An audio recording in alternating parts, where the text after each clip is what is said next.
We still have a minute.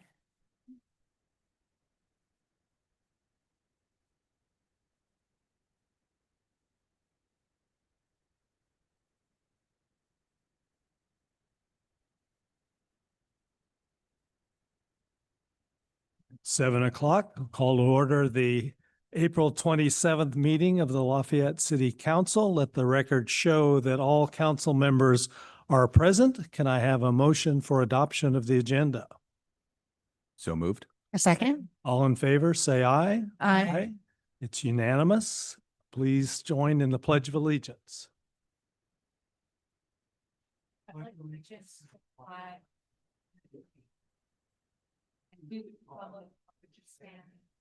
nation, under God, indivisible, liberty and justice for all.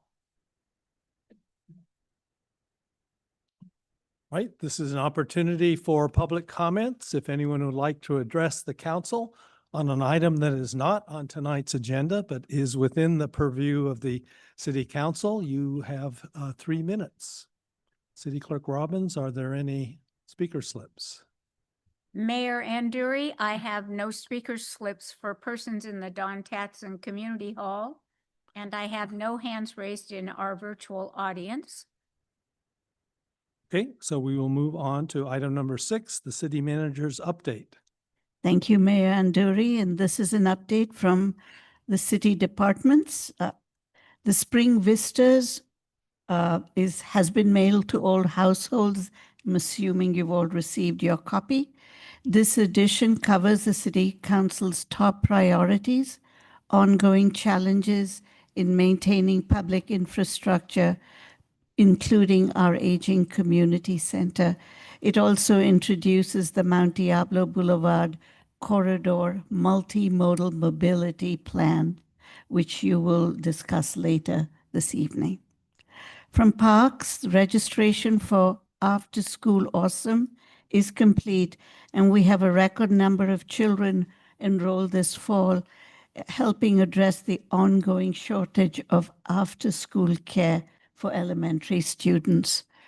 The Parks team is making strong progress on fire abatement work across our parks, trails, and open spaces, hoping to meet the June 1st deadline, Assistant Chief Bachman. And the Public Art Committee held a 3rd annual Poetry for the Ages last week, and more than 30 attendees enjoyed the readings. This is to celebrate National Poetry Month each April. Next up is a reception for the spring exhibitions at the Community Hall Gallery on May the 11th from 5 to 6:30 p.m. From the police department, the police department has finished its Springtime Citizens Academy, and the Crime Prevention Commission will present the certificates at an upcoming City Council meeting. Our emergency services personnel will take part in the Beacon exercise this Thursday, simulating an 8.8 San Andreas earthquake that will disrupt all communications. This is a drill that's designed to test our radio-based communications and our coordination, and to gather damage reports and resource needs from the community, from Public Works, and from the schools. And then we relay that information on to County EOS. So it's an annual ritual to test our communications. And finally, if you're curious about the future of BART service in La Marinda and wondering how local stations will be potentially impacted in the years ahead, the Lafayette Homeowners Council is hosting an informative community meeting featuring a presentation by Matt Rinn, who is our representative on the BART board, followed by an open Q&A session. It will be held in this room on Wednesday, May the 6th at 7 p.m. And that's the end of my update. Okay, thank you. Are there questions? Okay, is there any public comment? No public comment. All right.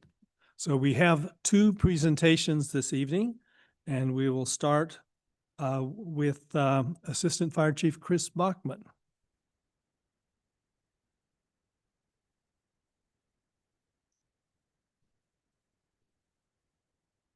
Welcome.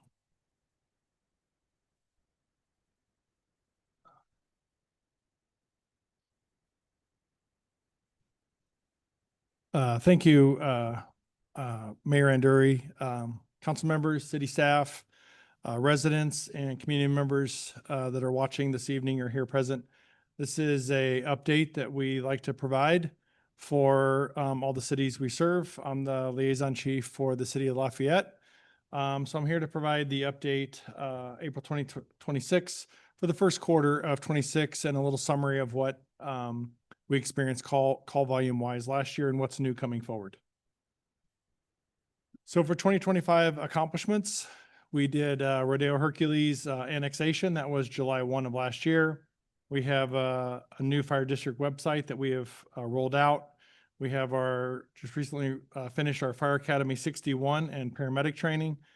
We're currently in the process of remodeling the communications center. It's almost done and ready to go live. And we had a Station 94 groundbreaking ceremony out in Brentwood. What's upcoming in 2026 is we have the hazmat program expansion that's going to include our merger now with County Health and Hazmat. The hazmat team, or our hazmat team and County Health and Hazmat will be forming or annexing in under Contra Costa County Fire. So that's more on the inspection side. And we're meeting with the Fire Prevention Bureau, our inspectors. The hazmat program for what's currently with County Health will be under the community risk reduction. So both fire prevention and the hazmat program will be under community risk reduction moving forward. We have new fire stations that are going to be starting in Station 90 and 94 in Brentwood. We have 2 new traffic safety units. They're pictured in the bottom right-hand corner. These are old reserve apparatus that were not being utilized frontline anymore. And they have a great need with an additional safety piece on the back, almost like what you'd see like with Caltrans, where it goes down and has a signboard on it warning you that there's an accident ahead and a lane closure. If someone were to strike the rear of the apparatus, it's got that extended bumper and cushion to help absorb the blow. And we did this because we've had numerous occasions where our aerial ladder trucks or our engines have been struck on the interstates. So between the additional signage, the cushion, the lights, we're hoping this will reduce those accidents on our freeways. And we have 2 more of those traffic safety units that will be placed in service. We also have the seasonal aerial firefighting helicopter coming back again. Contract begins on May 1st, and we'll be doing a ceremony also next week for that helicopter coming back to our jurisdiction. As far as a summary for 2025, total incidents for 2025 were 131,286. When you look at the breakdown, our fires were roughly 3.5% of that, and that's structure, vegetation, vehicle, and other, totaling 4,666. All our other incidents, such as alarms, public service, hazmat, rescue, vehicle accidents, approximately 15%, totaling just over 19,000. And then EMS, which is both medical and ambulance only, were 81% of our calls, totaling just over 107,000. Along with the breakdown of what that was per month. And then we'll jump into what we're seeing in the first part of this quarter. Just for the first 2 months of January, we were at 347, of which, kind of consistent with what we see even across our entire jurisdiction. Over 80% of our calls in Lafayette are associated with medical, ambulance only at 10, alarms at 15, public assist 11, vehicle accidents at 21. Vehicle accidents are usually a little higher, not necessarily in Lafayette, but in your close proximity to 24 and 680. The apparatus from Lafayette do respond to those. Along with the hazardous conditions at 28, and that's because Station 15 houses one of our hazmat units. So they're responding countywide to those hazmat incidents. So it isn't that the hazardous conditions are occurring in Lafayette, it's the personnel and the resources from Lafayette do respond to those hazardous condition calls. Rescues at 7, structure fires at 2, and fire vehicles at 1, and other fire is at 2. Did do a deeper dive into the structure fire since we usually only have 1 or 2 a year. One of those was an assist to a neighboring city, whereas the other one did occur on March 17th as a structure fire on Haslemere Court. Did look into this call, and it actually was just, it did do some smoke damage, but it was more of a smoke investigation. House was filled with smoke, but it was due to an air fryer. So didn't really have much fire, not really no fire damage.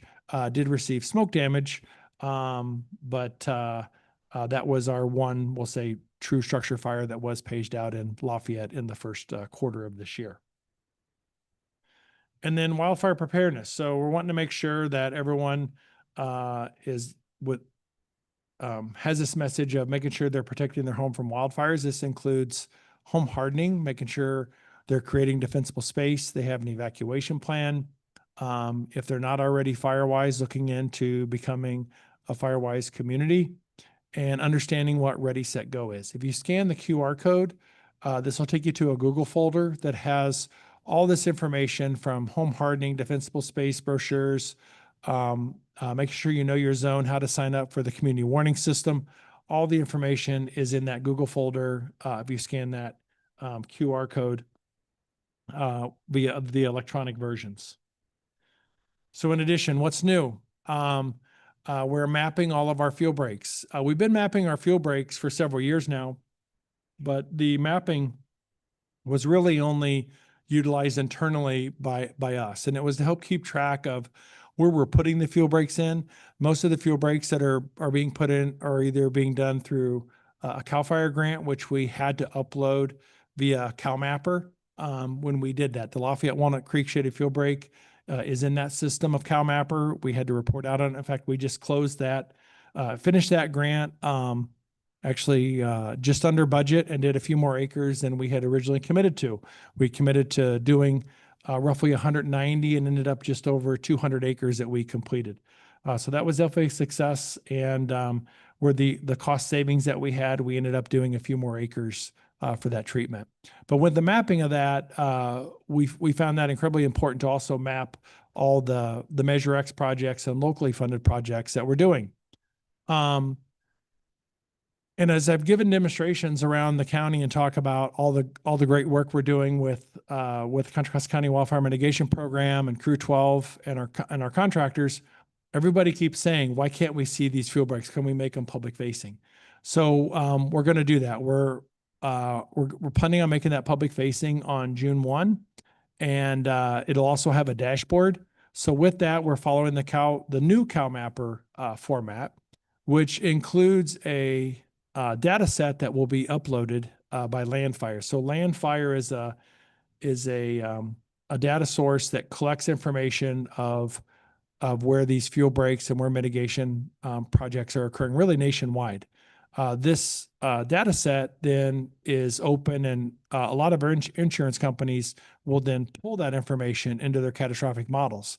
So by uploading this and making this available to Landfire, now it's being incorporated into catastrophic modeling from the insurance companies. So it took a few extra steps of tracking some information that was necessary for it to accept that upload into Landfire that we weren't doing, but we have all that information now in our system, and it'll be available, and you'll be able to see the information when you click on the fuel break, similar to CalMapper, of what year was it done, how many acres is it, and what treatment type was it, along with the funding source. Is it a grant? Is it local funding? Is it Measure X? What the funding source is. So this is something that we've been doing, but we'll say we're expanding the service of making that information available to insurance companies, along with making that information available for residents to see. In addition, we're implementing an ambassador program.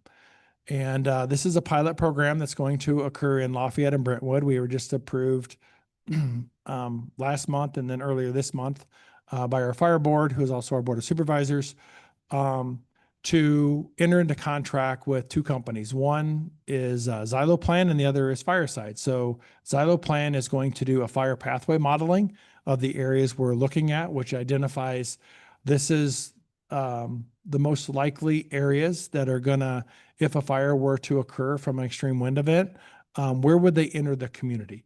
So that's why we're going to focus on the north side of Lafayette in specific areas to do that evaluation. Then with the assessments, we'll be using a software platform called Fireside. The assessments will be both for home hardening and for vegetation, not just what's a defensible space. Again, because these assessments are done by us and by residents. We'll be training residents, Firewise communities, how to assist us in doing these assessments. The reason we're using the wildfire prepared standard versus defensible space is the majority of these areas are not in the very high. So the very high fire hazard severity zone, you're required to do the defensible space inspection. That's done by our inspectors, different program. But if we're gonna, the whole purpose behind assessments with ambassadors is to educate the community. Well, what we're hearing is that insurance companies identify the wildfire prepared standard as the gold standard and the standard that they're trying to convince residents to go to. So with the insurance crisis we're in, if we're going to educate residents, we want to educate them not to what's required by CAL FIRE or the state or local requirements for defensible space. That only applies to the very high, but we want to educate everybody on what is that standard to be wildfire prepared. And that way the residents know, should they decide to do that or should their insurance company request that of them, they're already going to have that assessment that's going to identify, here's the areas that they would need to receive that standard. With that, then every house would have a score. We're not going to share those scores individually. That was part of the, with insurance companies. That was part of the legal piece that we wanted to make sure we went through, that this was going to be our data to be able to then go to insurance companies and say, this is the community score for the area that we've assessed. Because we don't believe they know that specific data set. And we want to educate them on the how we have that score for a community to compare it to what they're scoring along with the land fire information that we're uploading, hoping to get more insurance companies to not be afraid to insure in these zip codes, not be afraid to look at this and to take a second look and do the underwriting and come in or go out and evaluate these communities to assess them appropriately. We are going to start in Brentwood out in the Trilogy area because we've already have a group of, we'll say, from the HOA and from the Firewise, a group of ambassadors that are ready to be trained. We're just setting up the programming and what that's going to take for the training with Fireside. I am meeting with the Lafayette Emergency Preparedness Commission next week, and we'll be discussing this further on the specific Firewise communities we're looking at and start identifying some of those ambassadors that are interested in this concept. So the idea is we do want to have this done within a year. We have a 1-year subscription that we've been authorized to pay for both of these services. And we feel that with our motivation, with our residents' motivation, that we'll be able to do this. Because this isn't an entire, we're not doing all of Brentwood, we're not doing all of Lafayette. It is limited to 2,500 homes between the two communities. So we're anticipating between 1,000 to 1,500 homes. But that'll give us a good assessment of both of those communities to identify how does the wildfire prepared standard or score play out in both of these communities, and how does that relate to what the insurance companies are currently using. Next, the weed abatement deadlines. So Lafayette is June 1, 2026. Contra Costa County Fire Protection District has established our minimum weed abatement standards. You can scan the QR code to get more information about this. Should you feel that an extension is needed, it must be can only be submitted after a final notice has been issued, and requests will not be accepted after July 4th. July 4th is always, we identify the June 1 deadline so we can get out, start doing the inspections, issue the notices if we need to. The goal is we always see an increase in our vegetation fires on and around the July 4th weekend.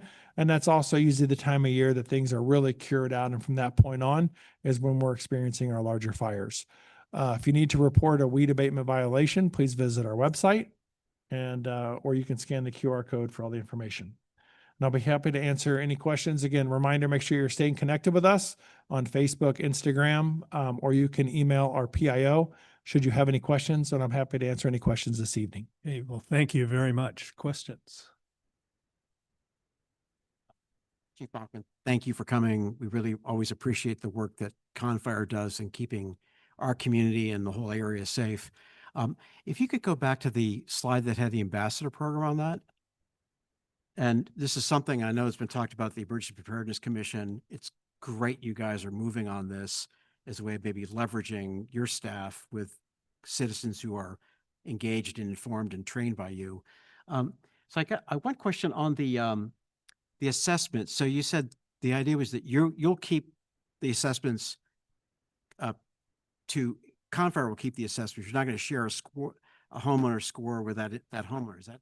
No, we're not going to share individual homeowner score with insurance companies. Okay. We don't want this information. So the information will absolutely be shared with every homeowner that agrees to an assessment.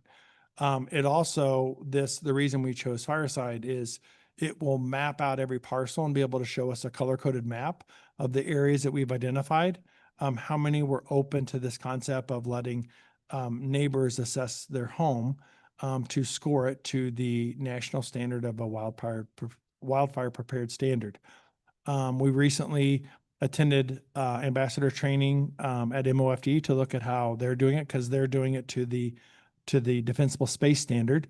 And I know their concern is that they don't share it with the fire department, and they identified that their concern is that they don't want the residents to feel that it's being shared with the fire department to call it violations. But the great thing is about the areas we're inspecting, or I should say doing the assessments, are not areas that are being inspected because they're not in the very high. So it truly is an assessment piece only, because inspections aren't required because these areas are not very high, they're high and moderate. But still, we feel it's still very important. It doesn't mean they don't have any risk. It doesn't mean they're not exposed to wildfire. So we want to make sure we're taking that opportunity to educate all our residents in these areas that back up to the open space. So when I sign up and someone comes over and checks my house out, I'll get a sheet telling me things I should probably do, or?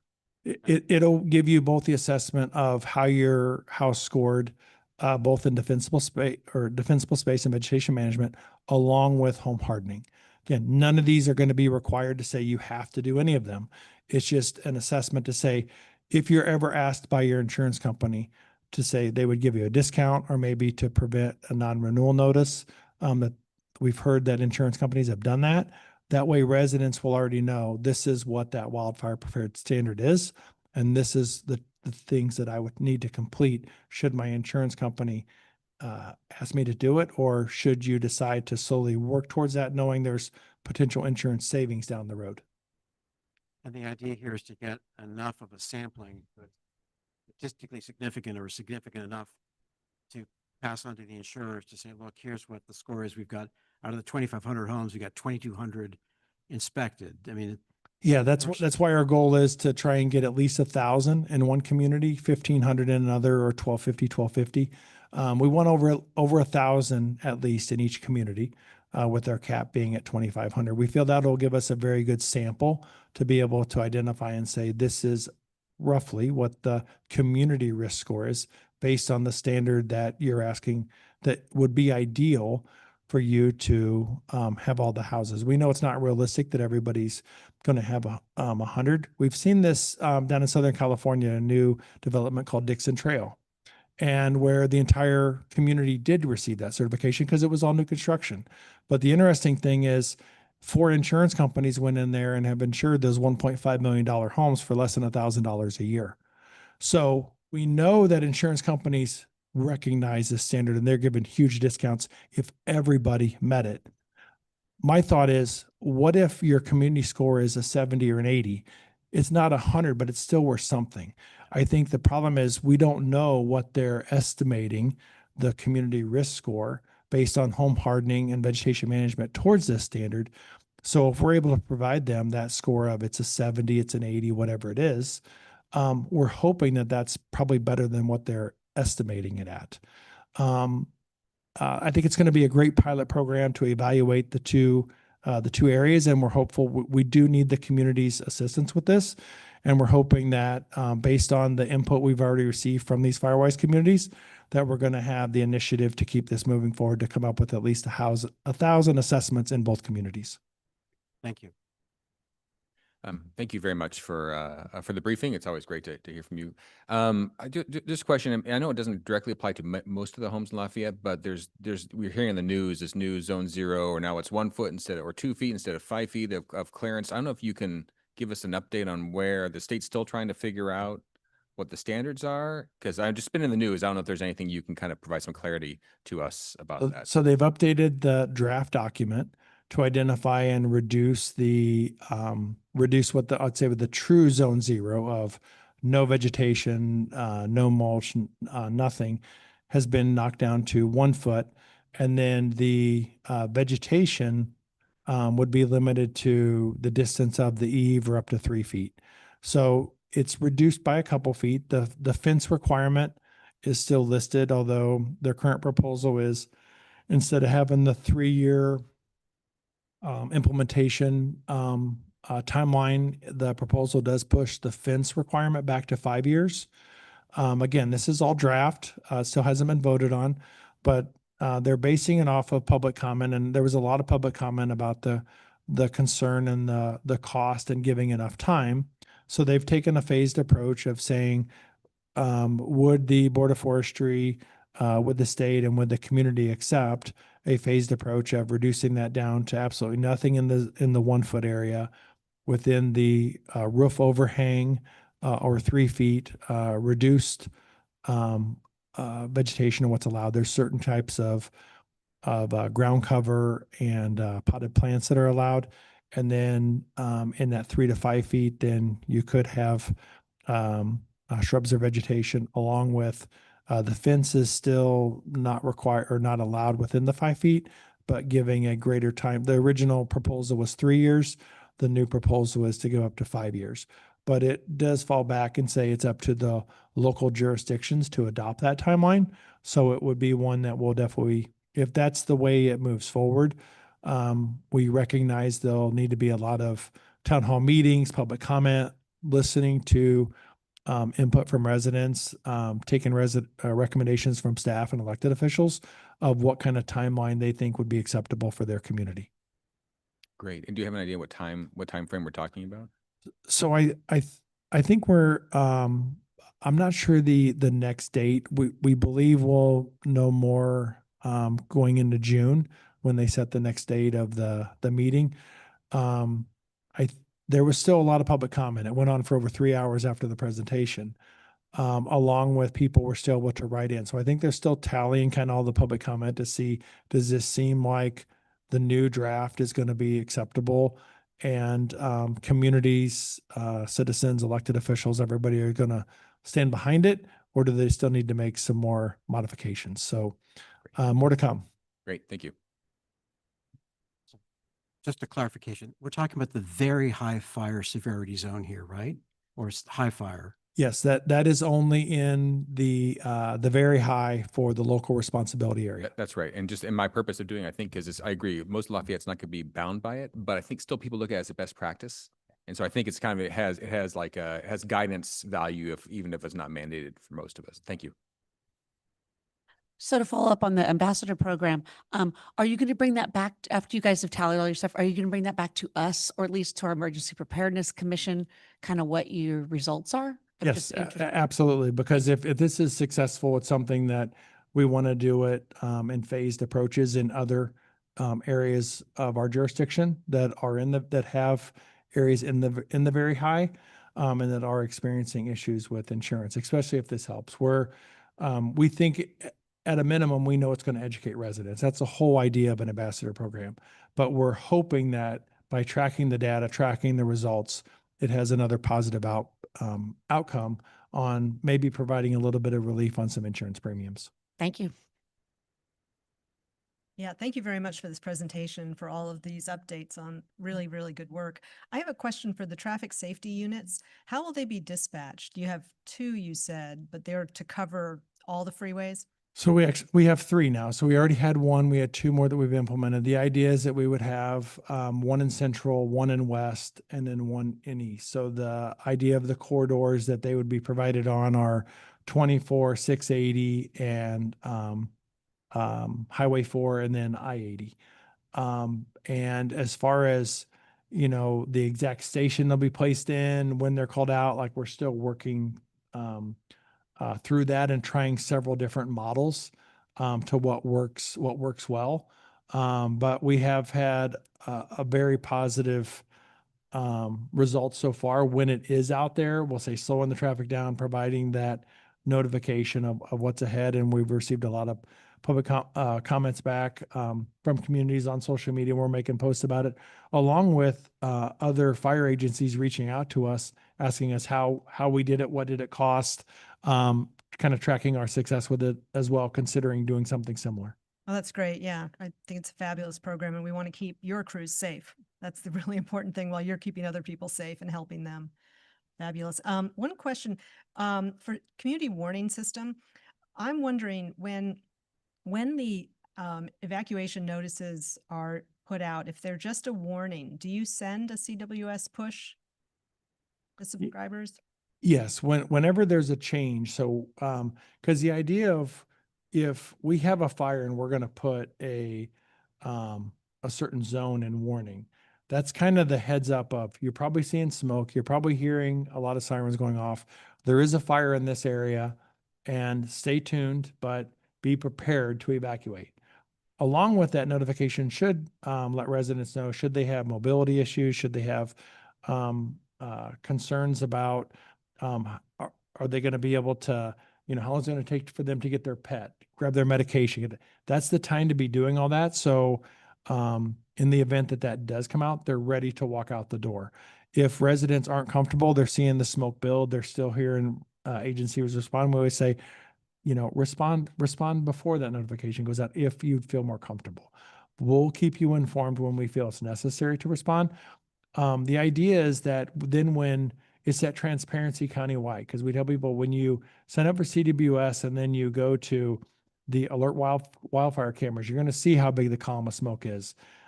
When you go to Genesis, you're going to see what zone has been put into warning. Where is it at in relationship to where you live?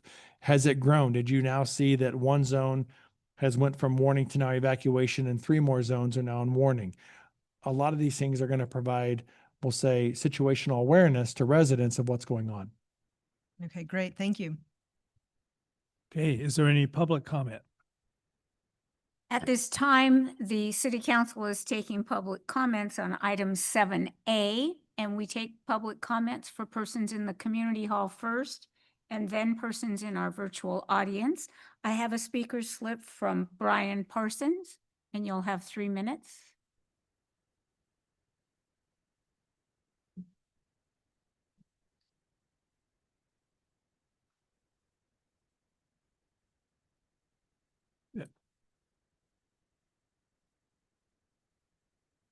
Great. Cool. I'm Brian. I'm Lafayette resident. Thank you for everything you do. I actually ran into a fire department fire person. He said the saddest thing about his job was not being thanked enough. So everyone, if you meet someone, they really appreciate it. I was kind of blown away by the numbers. And I noticed you had 6 fires this year. And I was wondering what the value is, if there is any, to have more small sized vehicles to be more mobile versus the large pumper trucks that you have. I don't know if that's ever come up, but it just kind of blew my mind that you guys respond to a wide variety of things, and 3 to 6% was actual fires. So yeah. So yes, that is evaluated. And the other thing that is kind of you always have to keep in mind is when you're out on that call and you look at especially some of our busier stations, that you're not back to your station yet when you receive the next call. And it's kind of the overlap of you need to be back in your station, back in service, then to have the right apparatus for the incident. We also see this with our type 3 or type 6, which is a wildland engine, which is going to be full-wheel drive, versus your standard fire engine, which is a type 1.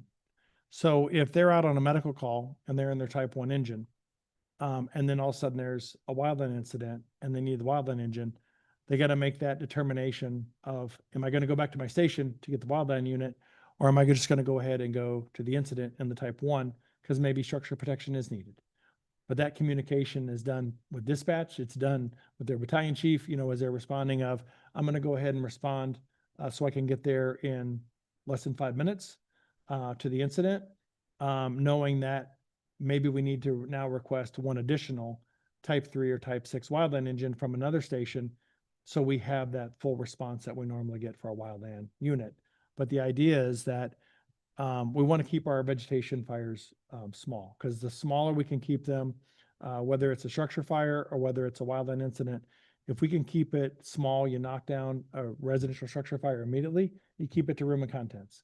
Same with a wildland incident. You knock it down immediately within the first 10 minutes of the incident. It's very manageable that a single or a double alarm, a 2-alarm response of resources can handle that. We notice that once you get past that 30, 40 minutes and it starts growing, and then now that 3rd alarm, 4th alarm, the resources start getting outpaced by the fire. And that's when it takes more helicopters, more airplanes, and you're tied up then at incidents longer, along with when, you see that we run over 100,000 calls a year. Even when we're on those wildland incidents, we still have the medicals, the car crashes, the hazmat, the alarms happening still on that regular routine basis that they're responding to. And it's making sure you have enough resources to cover the emergency response that we have district-wide. So it is evaluated, but that's one of the reasons, because of that overlap and the call volume we have, is why we do run with our larger apparatus. Thank you. Yeah, thank you. Thank you very much. Also, thank you for coming to the Cub Scouts things. It was the best adventure we had. All the boys loved it. So. Okay, is there any other public? No additional speakers at this time, Mayor Anduri. Okay, thank you very much. Very helpful. Thank you for having me. Okay, our second presentation is from our Environmental Task Force.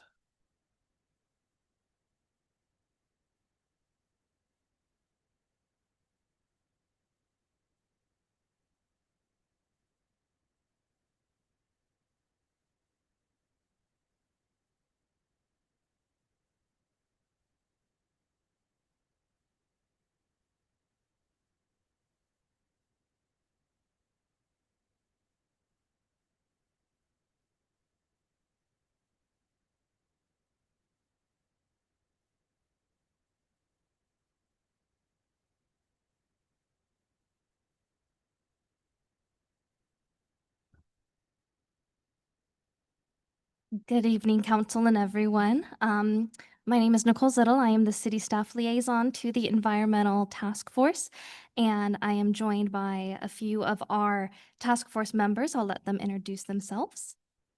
Hi, good evening. I'm Ashley Louisiana. I'm the current chair of the Lafayette Environmental Task Force. Hello, good evening. Derek Seaver, a new member to the Environmental Task Force. All right, and in this presentation, we will be going through the 2025-2026 annual update on our goals and our accomplishments. So in 2025, the ETF was very busy. We were awarded from CalRecycle the Beverage Container Recycling City County Payment Program. In 2025, these funds were were reimbursed to the Chamber of Commerce for their recycling activities during the Art and Wine Festival. These funds are available to the city in ETF for any sort of activities that promote, beverage container recycling programs. In 2025, CalRecycle's construction and demolition waste diversion monitoring, Lafayette diverted 85% of all construction debris from our landfills. Of that, 1,679 tons were recycled materials, and 104 tons of debris were either reused or salvaged. We use a Green Halo tracking system, and this past year they recognized Lafayette as an exemplary city for our accurate reportings of our recycled materials during construction activities. Continuing on to some of our accomplishments last year, the ETF started researching our state and local regulations regarding single-use foodware and plastic waste. They investigated looking to create a draft ordinance on single-use foodware and plastic waste. We created a survey to gauge kind of information and interest from local restaurants and businesses on what this could look like. We began collaboration with the city's Chamber of Commerce on that effort, and through conversation and meetings, we really wanted to initially begin looking and shift towards providing restaurants and local businesses the education and resources of what currently exists and what existing resources and things they can utilize to further reduce the use of single-use foodware and plastic waste. We also continued to monitor our gas-powered leaf blower ordinance. Through 2025, the electric leaf blower lending program was available to all residents. We maintained our published information on the ordinance on our websites, provided lawn signs for residents interested in promoting the ordinance, as well as spreading just more information about the ordinance through our city weekly blurbs, Chamber of Commerce, email blasts. And we also attended various community events such as Earth Day and the Wine and Art Festival, where we had resources available for residents to read about and talk with us about. And now I'll go to Ashley, Louisiana to discuss our 2026 work plan. The electric leaf blower ordinance passed in July of 2024, so it's been about a year and a half. It's still one of our highest code enforcement complaints that we receive every year, which is encouraging because there's a lot of residents that are interested and support this requirement and want their neighbors to make this transition, but it means that we still have a lot of work to do to spread, information and get the word out and get the resources out about making that transition. So it's still going to be a goal over the next year to get more information out into the community. And then we want to work with our local organizations. We have some amazing organizations like Sustainable Lafayette, the Chamber of Commerce. We want to hopefully align our goals. A couple of members from each of those organizations have been attending our meetings for maybe the last 6 months. In the last month, I was able to go out with the Chamber of Commerce to support their Taste of Lafayette event that is coming up in May. And we were able to walk all of downtown Mount Diablo and talk to almost all of the local food generators and restaurants about different foodware, waste prevention, composting, recycling. So it was a great opportunity to collaborate with them and get information out to that sector. And then we want to work with the city. We want to support Mayor Onduri and Councilmember McCormick's 2-year goal of encouraging more residents to get food scraps into the green cart. This is one of the easiest things that residents can do to have a real impact on our climate and reduce methane emissions. So I'm sure that there will be a place for the ETF to help support that messaging over the next 2 years. And then we still want to continue our work to reduce single-use plastic foodware in our community. We worked on a new brochure, which is the photo you see at the right, that we will be using throughout the next year to provide information again to restaurants about reducing waste, resources available such as funding to transition from single-use plastic foodware to reusable washable foodware. There's funding from Recycle Smart, which manages the waste and recycling programs for Lafayette. So we want to make sure that restaurants are aware of that funding. We are updating our website right now. We still have a community survey going for residents if they're interested in providing feedback about different initiatives that they might want to see to reduce plastic waste in Lafayette. And we, of course, want to continue to work with the chamber. And that concludes our presentation. Thank you. Right. Well, thank you very much. And thank you for all the work that you do. But let's see if there are any questions at this point. Just briefly, yeah. Well, thank you very much. The ETF stuff is very exciting. I would definitely applaud the work on the single-use foodware and plastic waste. Again, I'm not, I think ordinance is probably far, but I think education is just like a tremendously great way to do it. And I think anything that we can do to help with that, obviously, as a city council, you should let us know because, our restaurant, we have so many restaurants, which is great, but also means it's kind of we can probably make a big impact if we get everybody towing in the same direction. So thank you very much. Yeah, thank you. Very, very good presentation. It's great to see all of the work that you've been doing and also what you have upcoming. I think it's great to hear about your partnership for the Taste of Lafayette restaurant participants and reaching out now in advance of the event. It's just perfect, really great. So yeah, thank you for everything you do. We look forward to continuing to work on this. Great. I did also, I forgot to mention Derek Seaver is here. He's our newest member, but we do have a seven-member committee.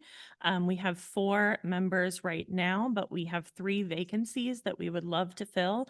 So if you have a passion for the environment with interests such as water, energy, climate, waste, and recycling, if you want to volunteer your time in your community, we would love for you to visit the Lafayette Environmental Task Force webpage, check out our goals, and hopefully apply to be on our committee for the next year. Is there any public comment? The City Council is taking public comments on item 7B, and Mayor Anduri, I have no speakers in the community hall, and I have no speakers in our virtual audience. Okay, thank you.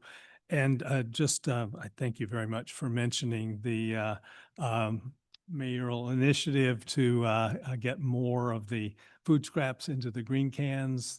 Our residents will be hearing a lot more about that and look forward to working with the Environmental Task Force on that. So thank you very much. Thanks for all your work. And thanks for all your future work, Derek. Welcome. All right, we're on to the consent calendar. Would anyone like to remove an item from the consent calendar? Jim? I'd like to pull E, please. Which one?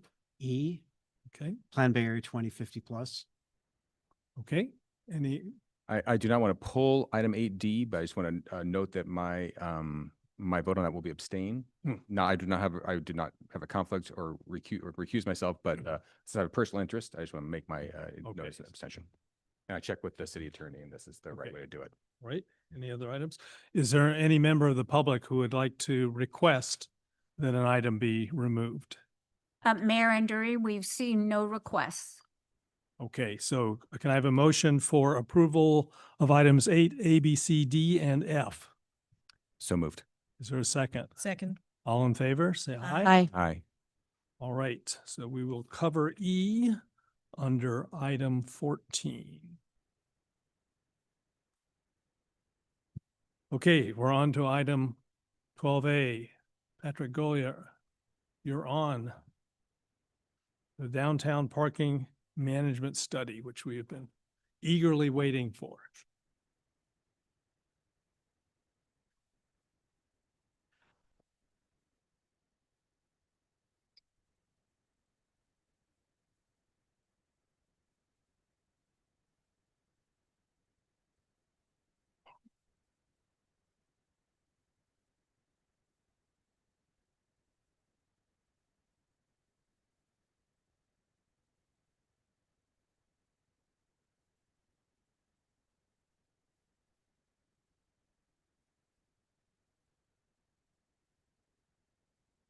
Good evening. I am excited to discuss with you tonight the results of our very robust downtown parking management study. This study was funded by MTC and has resulted in a suite of strategy recommendations that are meant to help Lafayette more efficiently manage our overall supply of on and off-street parking. Tonight, I'm joined by Si-Ching Yi and Ben Miller from Alta Consulting. Ben is here remotely. And what we'd like to do is take you through a high-level overview of the study, the process, and the findings, and how they led to the strategy recommendations. Then I'll discuss with you what my recommended next steps will be in implementing a phased approach towards improved parking management in our downtown and how they respond directly to the findings of the study. And I'll pass it off to Si Ching. Good evening, Mayor and Council members. This study builds on Lafayette's 2016 parking management strategy. Since then, we have seen changes in travel behavior, state policy, and new development patterns in downtown. So this study is an update to previous work. The study focused on publicly accessible parking along the Mount Diablo Boulevard corridor, adjacent streets, and the mixed-use area south of downtown. As Patrick mentioned, is funded by an MTC Parking Management Planning Grant. And our study area provides nearly 5,000 publicly accessible parking spaces, including 1,800 on-street parking, 1,600 off-street parking, and 1,500 bar parking spaces. And one key point upfront, this study is not about building new parking. It's really about managing the parking system we already have more effectively. Next slide, please. Our work followed a 5-step planning process. We started with outreach and policy review, then move on to data collection and demand modeling. So our recommendations you'll see later are grounded in both data and community input. Next slide, please. The engagement include business and community workshops in this very room last year and an online survey. We heard from business owners, employees, residents, and visitors. And we saw a lot of consistent topics across these groups. Next slide, please. From businesses, we heard a strong need for employee parking, clear rules, and maintaining short-term parking for customers. From the broader community, there was more emphasis on safety, walking and biking, signage, and communication. And across all these groups, shared parking and better management was the key. Next slide, please. And with that context, I'll briefly summarize what we found in terms of existing conditions. Next slide. Overall, the data shows that parking supply in downtown is generally adequate. System-wide occupancy is below the industry standard 85% threshold and typically indicates a shortage. So what we're seeing is that our localized hotspot near popular destinations such as Lafayette Plaza Center, Diablo Foods, and Fiesta Lane area. So the challenge is less about how much parking exists, but more about how it's distributed, managed, and understood by users. Next slide, please. We also look like how system will perform under future conditions. Next slide. For future conditions, we accounted for housing pipeline projects, regional housing needs allocations, and potential parking losses due to those new projects.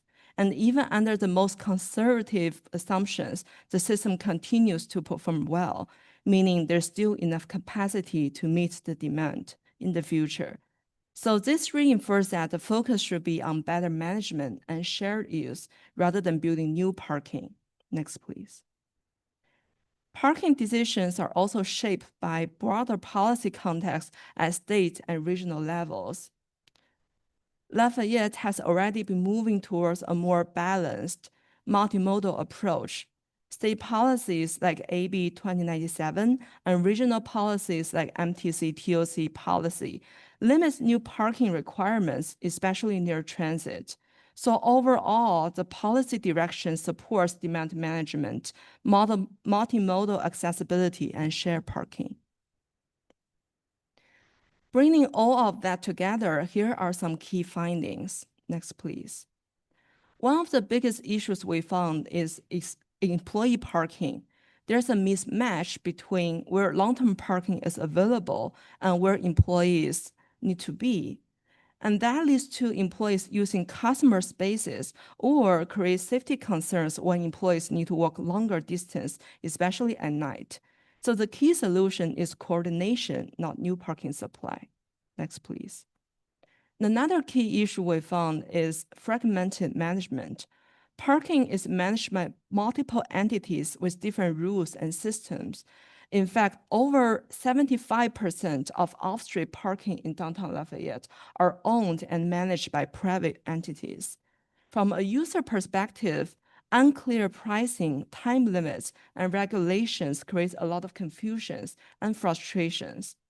A more unified approach would make the system feel more predictable and easier for users.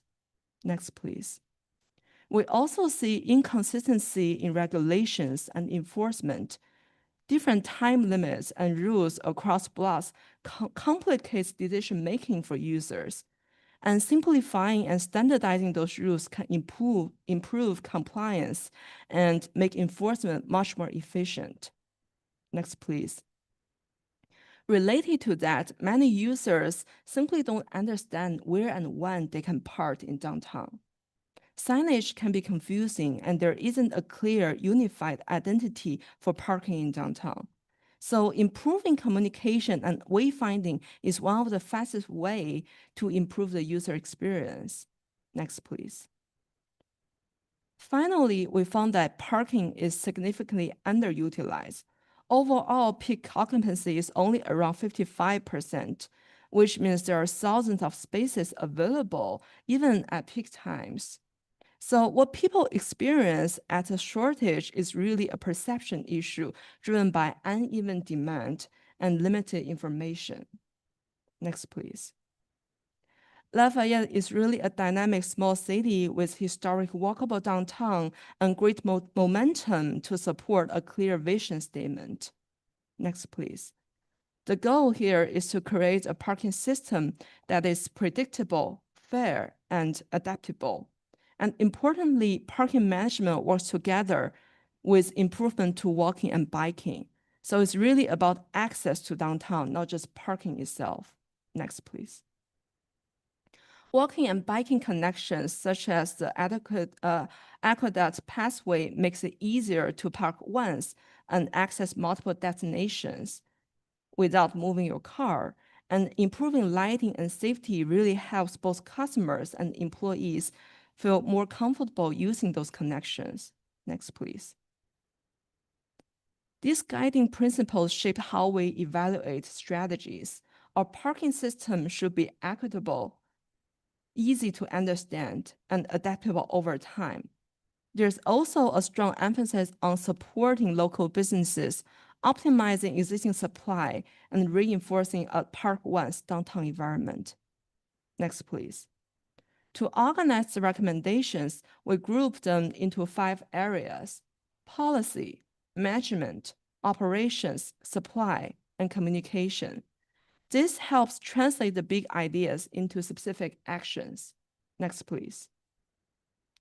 So from there, we identified a set of near-term next steps for the city. Those top 10 actions really focus on coordination, short-term parking, employee parking, regulations, signage, expanding shared parking, and better public-facing information. They're intentionally practical and designed to be achievable in the near term. I'll pass over to Patrick. Thank you. So shifting now from the findings and the recommendations to implementation, this is where we translate the study into the next steps and action.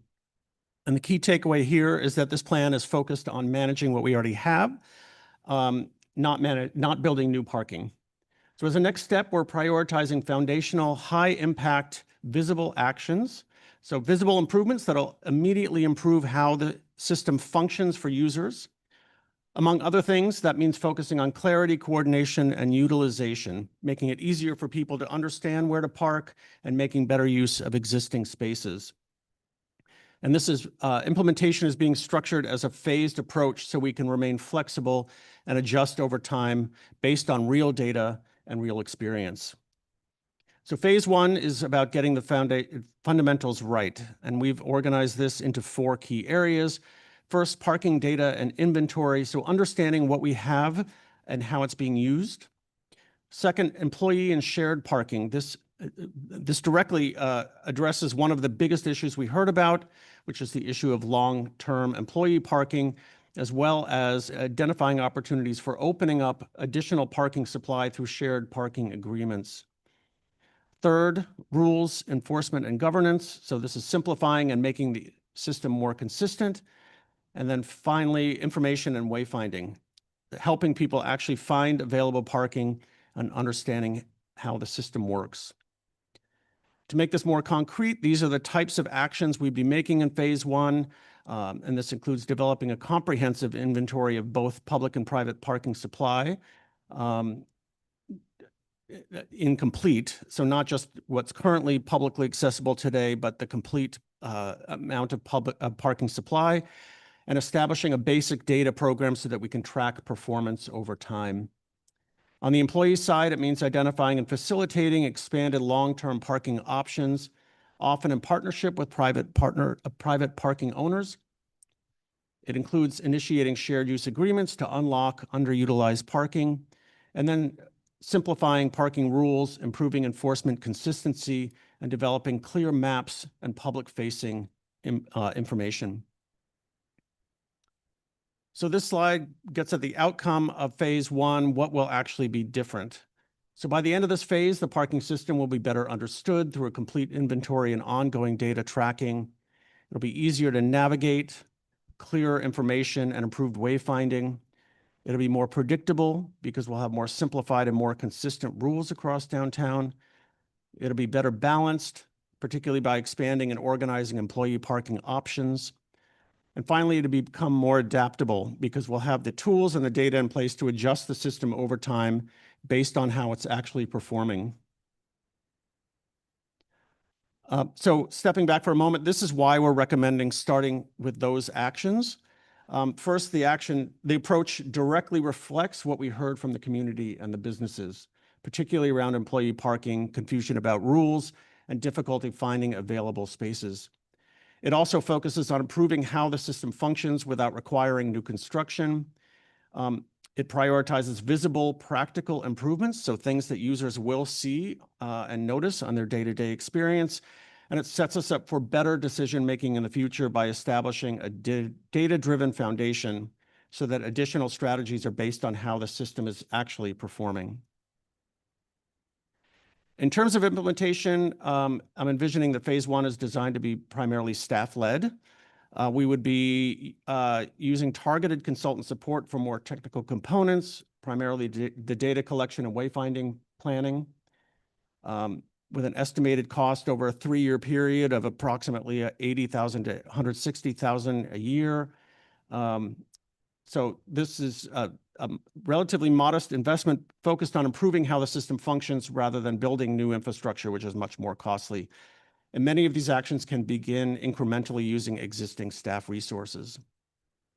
So in terms of next steps tonight, we're looking for direction from council to receive the study findings, affirm the overall strategic direction, and provide input on phase one priorities.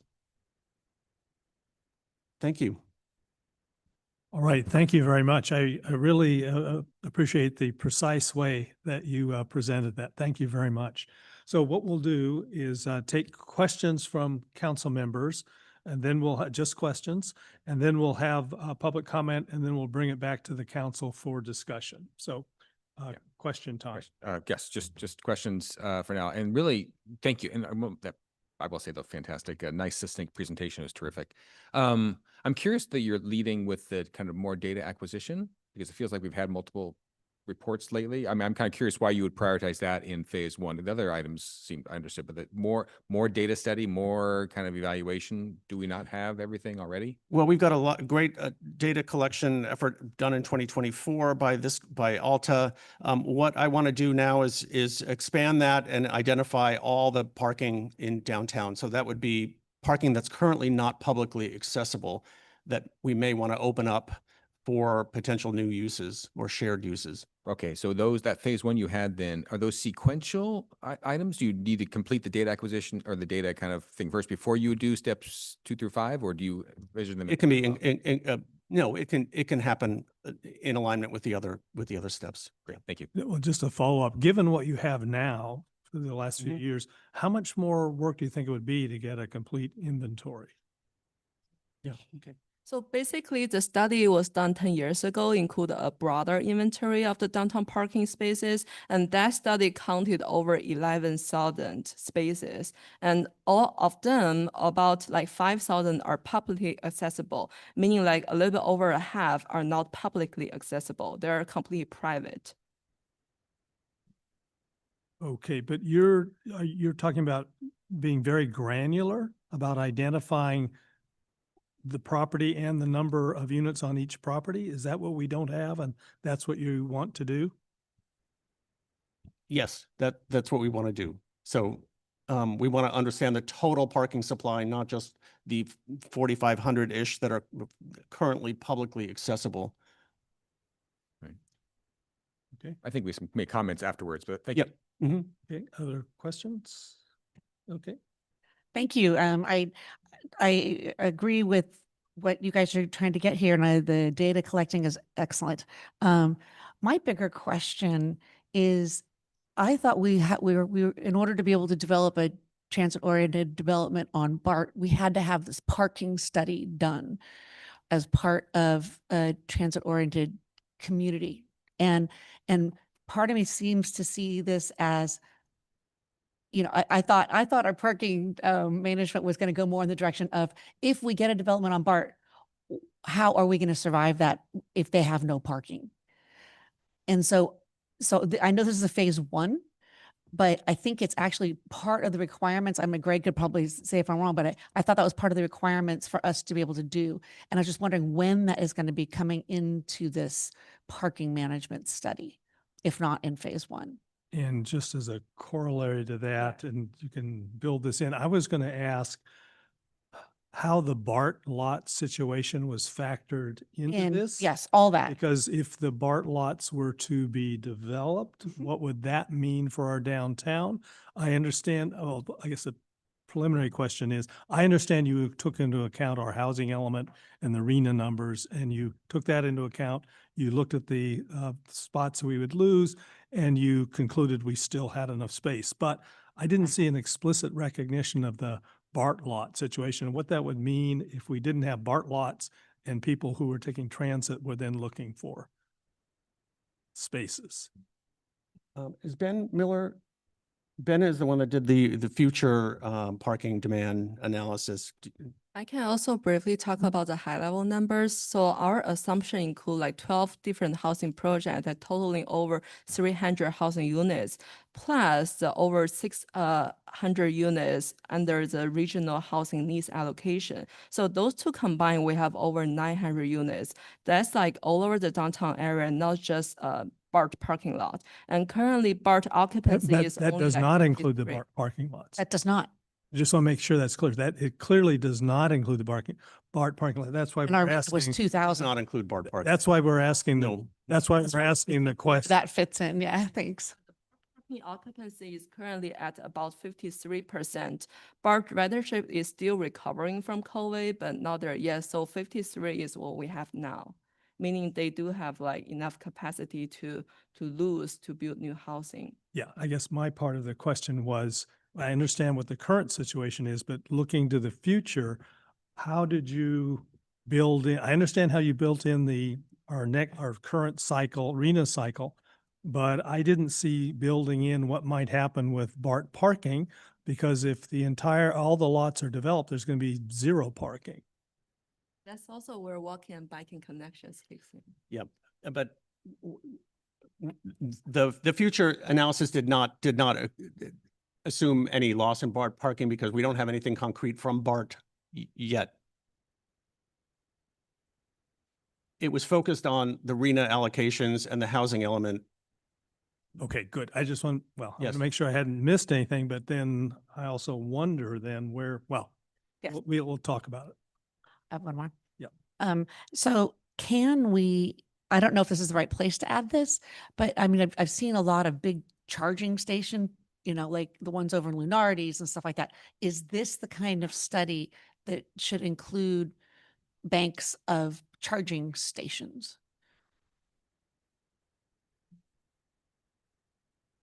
To answer the question, we did not consider EV charging stations. Could it be? Um, I see that as a tangential issue. This is parking supply and demand and balancing parking supply and demand and uh, not different uses for parking. Okay, thank you. As of now, the EV requirements is more like a building level, especially for new development. During the permitting process, they need to like provide adequate EV parking spaces, but it's not like the focus of this particular study. Yeah, thank you very much. This is a very helpful, and comprehensive study, and I appreciate all of the work that went into it and the public engagement and the data collection. I have a question, just a detail about C2, create an exception process for non-standard time limits. Can you clarify that one, and why is it in your phase one? So the idea behind the exceptions would be, as an example, if we had a standard of 2-hour parking throughout the core of downtown, and we have a new land use that where the parking demand is more for 15-minute or quick parking in and out, setting up a process to evaluate those types of requests for changing the parking to a different use. So we want to make sure that it's based in data and the data that we're collecting on how each space is being used and the occupancy time. But we want to make sure that the process that's established is data driven, but also accommodates or is fair to the land uses that are around it.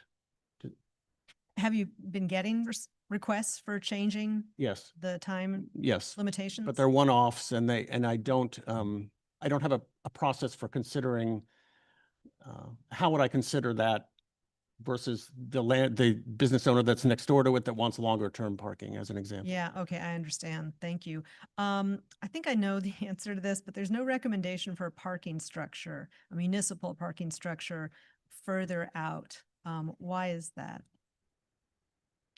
I think because the conclusion from the data collection is that we have enough parking. Parking structures are very, very expensive to construct and maintain. The conclusion was that with better management and identifying hotspots and underutilized areas, we can better manage demand over the whole system.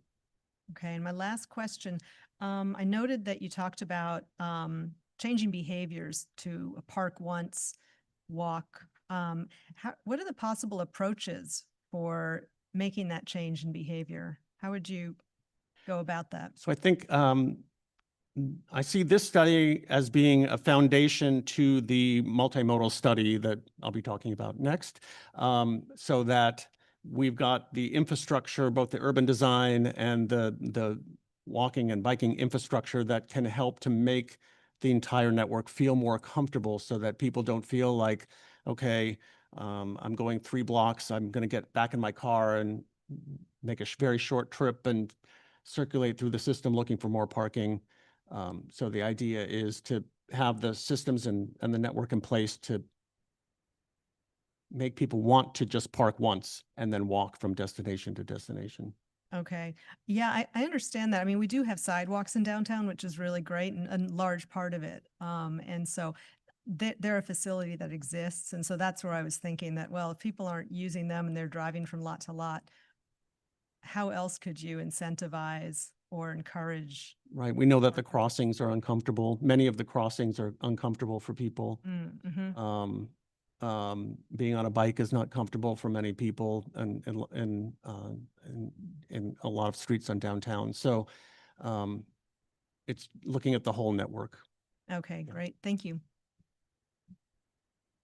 Thank you both very much. It's a really thorough presentation and great staff write-up. So I have a baseline question. I was frankly taken aback by the occupancy figures for parking, 52% on weekdays, 55% on weekends. I thought it'd be higher than that, like I guess most of your public comment included. How did you validate that? I mean, is that a good number?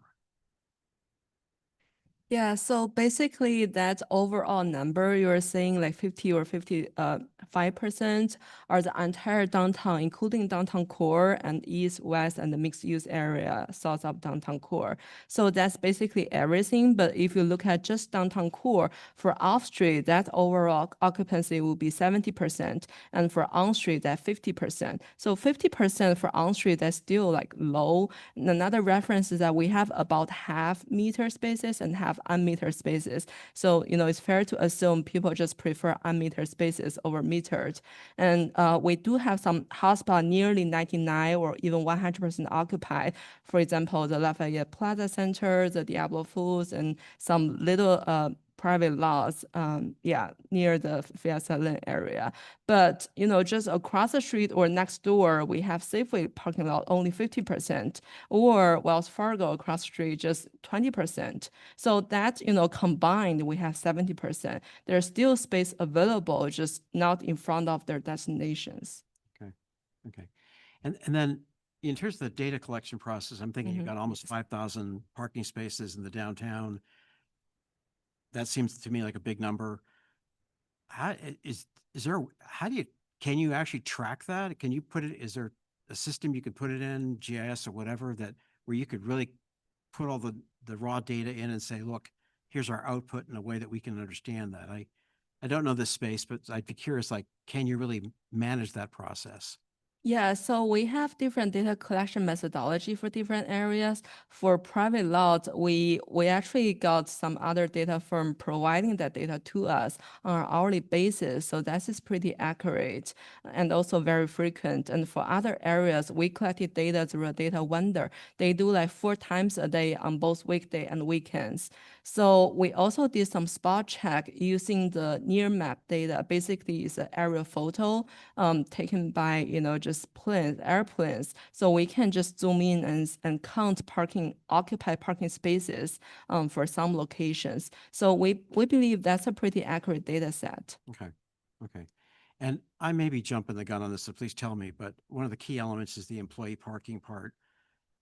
Are there strategies that are being thought of for outreach to businesses for that? Or is that really coming later and you probably best not answer that now? Well, we want to facilitate existing relationships with the Chamber of Commerce. We want to ultimately reach out to some of the larger employers in the city. We've already made a lot of those connections through this outreach that we did, where we sent postcards to every single business in downtown. So those relationships have been made, but we want to start to find some of the underutilized parking today, where we can perhaps expand employee permit parking program. So that would include both public and private lots. Okay. Yeah. And my last one is, in the staff report, I mentioned under strategy areas, demand responsive management tools, which went right over my head. What is a demand responsive management tool, like in a layperson's term? So basically, it means using real world data to adjust parking rules over time, rather than just setting a regulation and letting it be. So if we are collecting data over time, if we see certain areas that are consistently full and others that are underutilized, that maybe we change our wayfinding plan, maybe over time we raise the rates in the higher demand area and lower the rates in the under demand area. It's responding to real world conditions to make decisions about what happens next. Okay, interesting. Also want to mention this strategy is very commonly used in some other cities, like San Francisco. They do that on a monthly or semi-monthly basis. And we have other cities like Austin, Texas, or Milwaukee, Wisconsin. They do it on a real-time basis. We're not there yet, but we can certainly just check the data and adjust pricing strategies, time to time. Okay, thank you. Yeah, I have 4 questions, but the first one relates to this. If we're concerned about people being confused because the rules change, how do we make them less confused by having demand pricing so they don't know until they get to the meter what they're going to be paying for their parking? Yeah, we're not there yet in terms of doing demand-based parking. So that is not one of the recommendations. Is that what Austin is doing? Is that what you're referring to? Some other cities, they have this online GIS-based database for public-facing information. So basically, public can check, pricing and rules information online and just zoom in, zoom out on an interactive map. Okay, so before you get in your car to go downtown, you'd need to, well, Yeah. we can talk about this later. Okay, other Sure, questions? there's also apps or, software can do the same thing. Yeah. Okay, on page 12, note that several commissioners noted that bicycle parking should be considered as part of the broader parking management discussion. And I understand that wasn't part of the survey. But can you confirm that the multimodal mobility study that we're going to be looking at, just this is for the public, you can confirm that that's going to look at Yes, bicycle it parking? will be. Yep. Okay, and then I was intrigued when you were showing bullet points under the forums, because under the business, local business forum, item number 4 was downtown shuttle. Was that something that was mentioned by more than one person or business person as something they would like to see? I'm just wondering how much support there was for a downtown shuttle.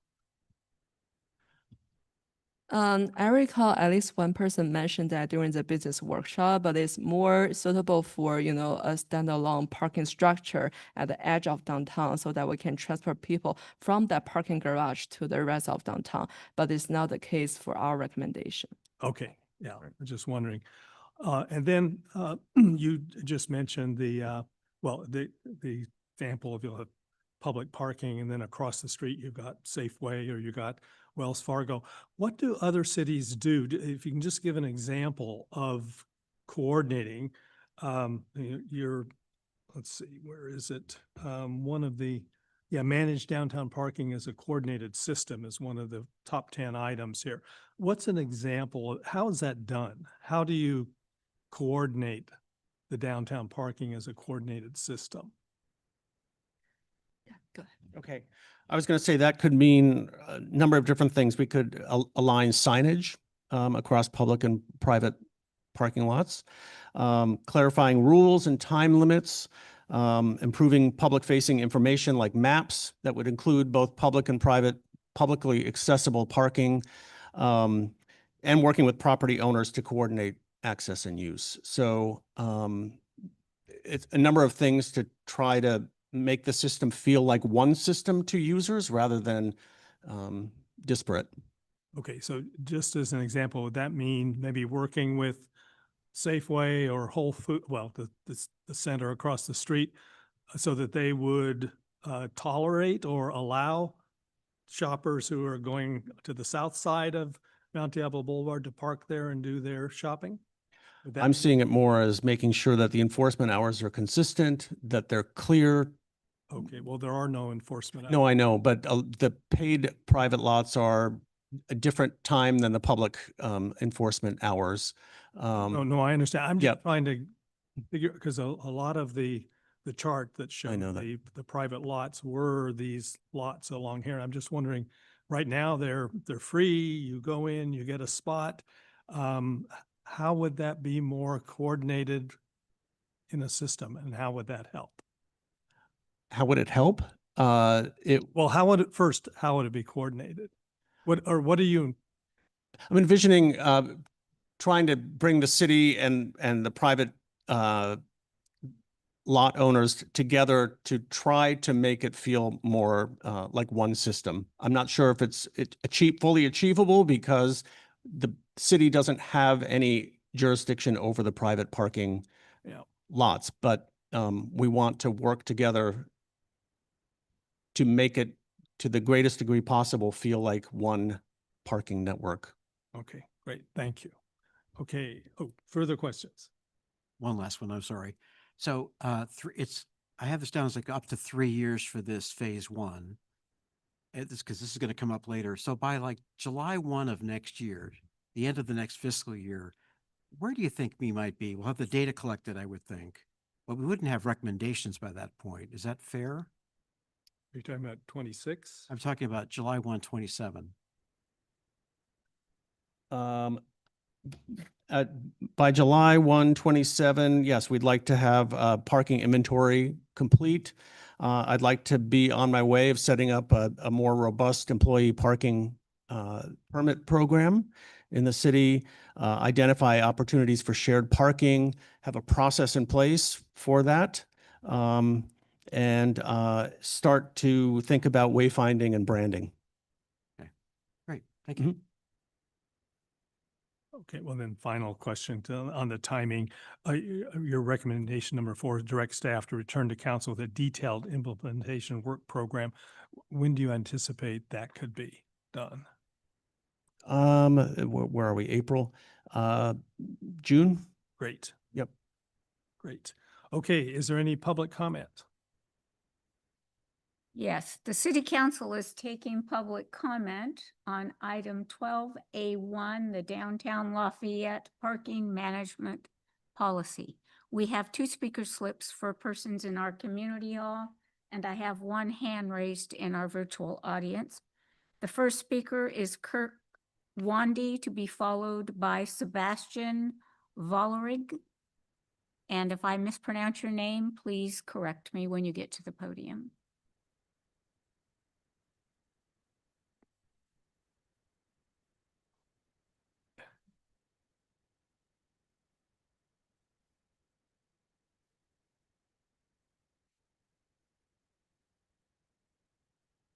Am I good? Yes. Yep. Hooray, thank you. And you pronounced my name correctly. Thank you.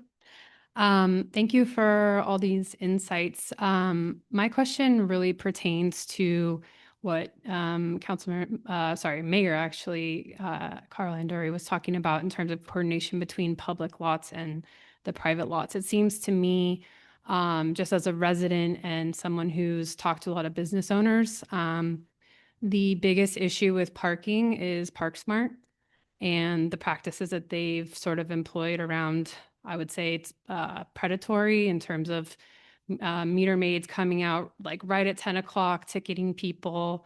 Kind of feels like when you go into these private lots, you're immediately on the clock, right? And it doesn't allow for the walking experience that you're sort of describing in terms of parking and staying and browsing and exploring our downtown. So one of the things I wanted to ask is, what leverage do we have really? And like, how can we strengthen the relationship with ParkSmart to do better? Because I think that that is the heart of our downtown, is people come here and then they have a negative experience. I know talking to the bicycle shop owner, for instance, you know, you have a kid riding his bike around, comes and get a ticket, dad's upset, walks out. You're getting an ice cream cone with your kids, you get a ticket, it sours the entire experience. And so to me, I don't really see the public managed lots as the problem. It's really the private lots. I know, for instance, in the Lafayette Mercantile, ParkSmart has done different things where they have the QR code app-based system, which allows you to extend parking on your phone. So you at least get a notification and you can stay longer. You're not sort of like checking your watch the entire time. Another thing I wanted to throw out is some of the businesses in Lafayette Square are plugging meters for their customers, which is sort of a sad statement for what the parking situation is doing to them. So I just, you know, I know it sounds great that we need to coordinate parking, but I think it's actually quite complicated to do that. And I just want to understand better what the plan is to do that. Okay, we'll respond to questions at the end of public comment. Okay, thank you very much. Thank you. Go ahead, next speaker. Hello, this is Sebastian Vollering, 953 Hawthorne Drive. Maybe a twofer for me, and I'm actually going to draw on my European sensibilities here. I have a Dutch passport and travel a lot to Europe, and one goes all the way back down memory lane to 2022 when I emailed this council inquiring about the COVID parklets along Mount Diablo Boulevard. They were actually wonderful in my wife and my family's experience. I shared photos from Healdsburg. If anyone have been there, they've made them permanent, and they're a wonderful public space to enjoy. So while we didn't love the look of the orange barriers, we're sad to see that they eventually were removed, I guess, in favor of bringing that street parking back, which we would have made that trade as a family any day. So curious what went into that decision-making, maybe on the parking side. And then second, a little bit to the earlier question on the private-public relationship of the Lafayette Circle area. So the Fiesta Lane and that parking lot. I understand they're both privately owned. Has the city ever contemplated reuse or zoning that would get that closer to a plaza, say like it functions during the wine and art festival, for example, to again engender that outdoor living plaza experience that you might have in a European city. Again, doesn't have to be the whole location sensitive to the parking needs there, but even just that side piece of Fiesta Lane as a starting point. So curious what the boundaries are or the considerations on those 2 points. Thank you. Okay, thank you. Next speakers in our virtual audience, Rob Lavoie. Give him a second to hook in here. Rob, you can unmute yourself, please. Yes, can you hear me? Yes, welcome. Thank you. Yeah, I attended several of the public hearings, and I'm sort of in the camp with I think it was Jim that said that the 50% sounded a little low, and then they said that they used the averages. And so I think a lot of problems can be hidden with averages. I'm concerned that there's no interest in trying to find more public parking while we're still not as dense as we're designed to be. For instance, we just lost the space for 949 Moraga Road for the housing project, which is great. But that was purchased for a parking space, and a lot of employees use that. And it's not perfectly downtown, so it's not something you're going to park there and go grocery shopping in, but it's great for employees that are working nearby. Anyway, the longer we wait, the more difficult it is to get land, the higher the land values become when there's more density applied to that land. And we could really be in trouble in 10 years if BART picks up again, when the AI picks up downtown and people start commuting again, and we get all the development going on and all the vacant lots picked up. So that's a big concern I have. I did have an idea. I don't know if you guys have considered figuring out a way to revenue share with private businesses who want to preserve their parking spaces for their customers or their employees or themselves. But perhaps you could figure out a way to share revenue so that maybe the businesses have a permit so they can always park there, but they can allow certain spaces that aren't needed to be used by the general public. Another thought was, just because Wells Fargo has some vacant spots, those people across the street at Trader Joe's and Diablo Foods are never going to go park over there and go shopping. I just don't think that's a solution. So I think, I agree that we should study this and try and work it out. And maybe some employees are parking in the Diablo Foods parking lot.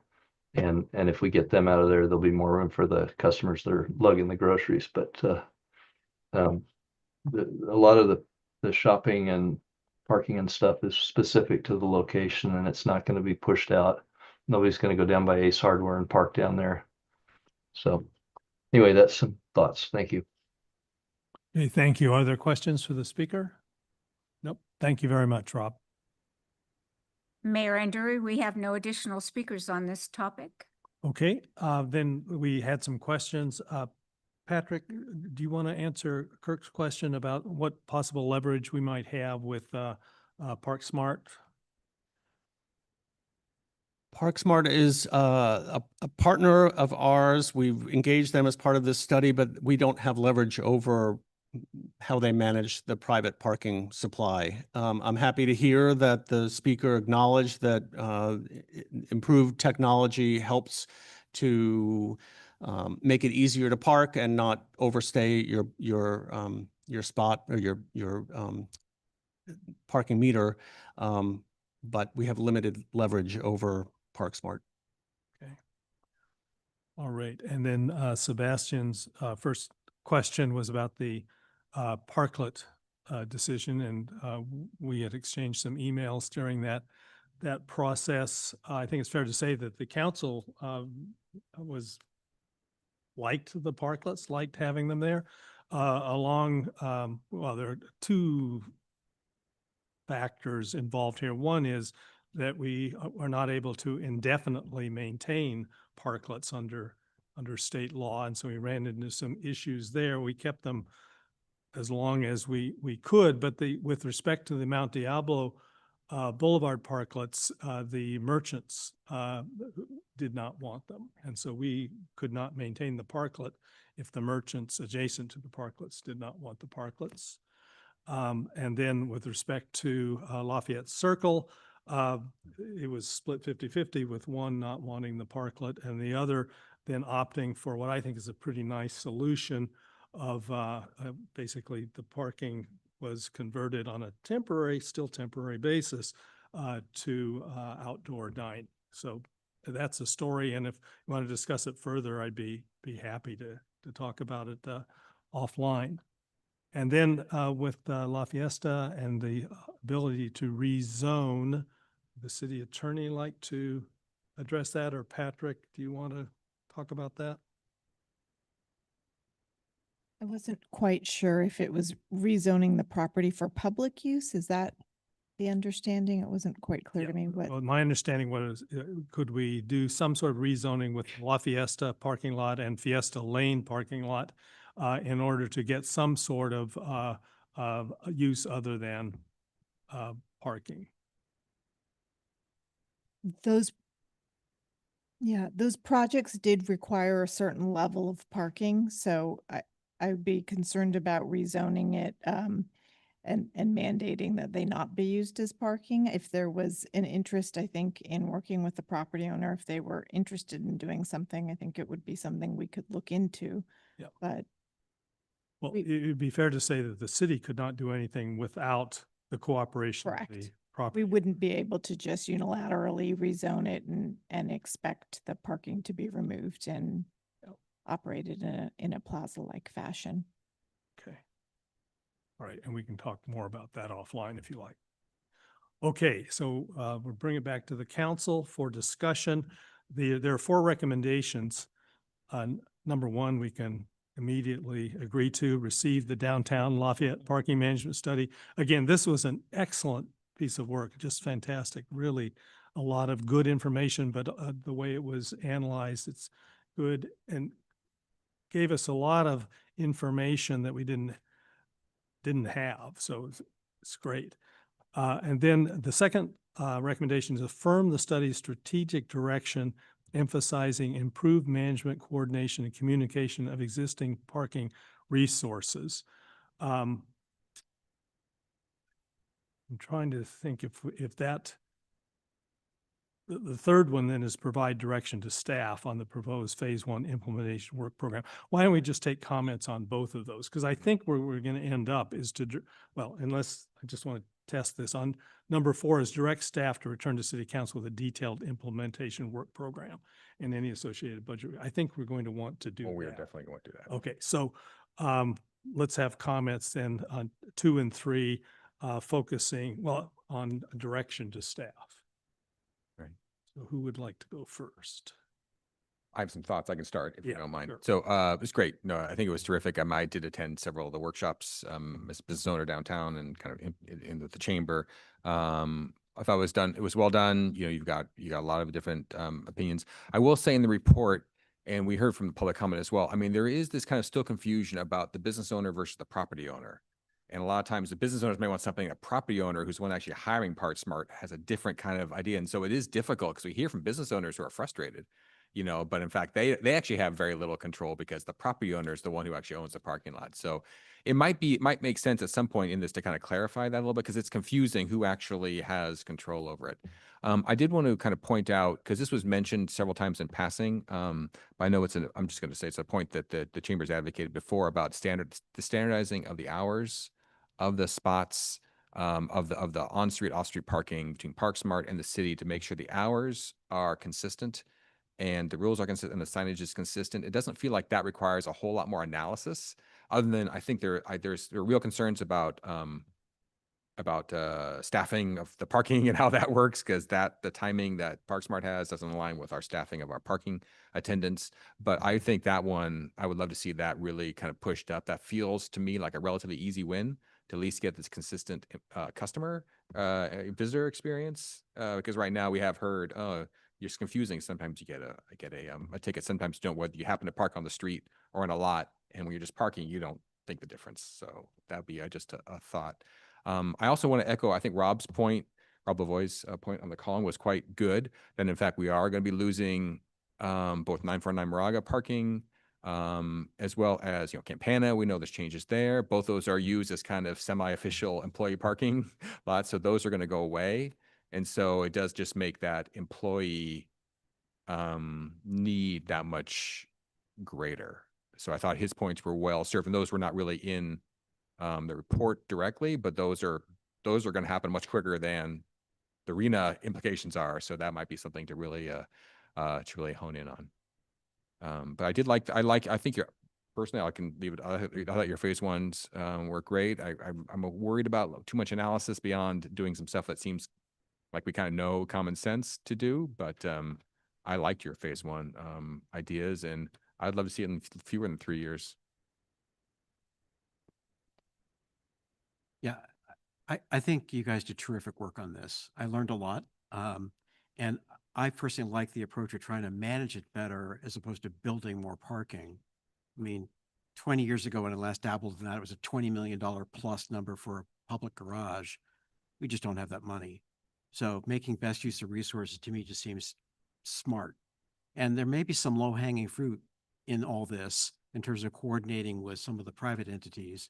I'm probably downplaying some of the complexity of that, but that just seems like a smart way to go. I mean, I thought this is a really intelligent, thoughtful way to try to better approach all this and improve the experience. So we want to encourage people to, shop in downtown, the downtown, and take advantage of what we have. I saw some public comments of people going to Walnut Creek because they thought it was better, which frankly confounded me.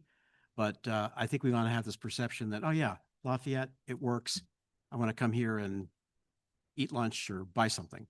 So I think this is a great approach. I have one follow-up comment on that one. So it's interesting because ParkSmart, which, I mean, we're speaker of this frustration with ParkSmart, but I think the good news through all this is really we only have one vendor we need to work with a lot, because ParkSmart, because they own or manage, they manage the lots, and it seems relatively cooperative. So I think but luckily there's only one entity. It isn't like a more complicated city where you have a dozen entities.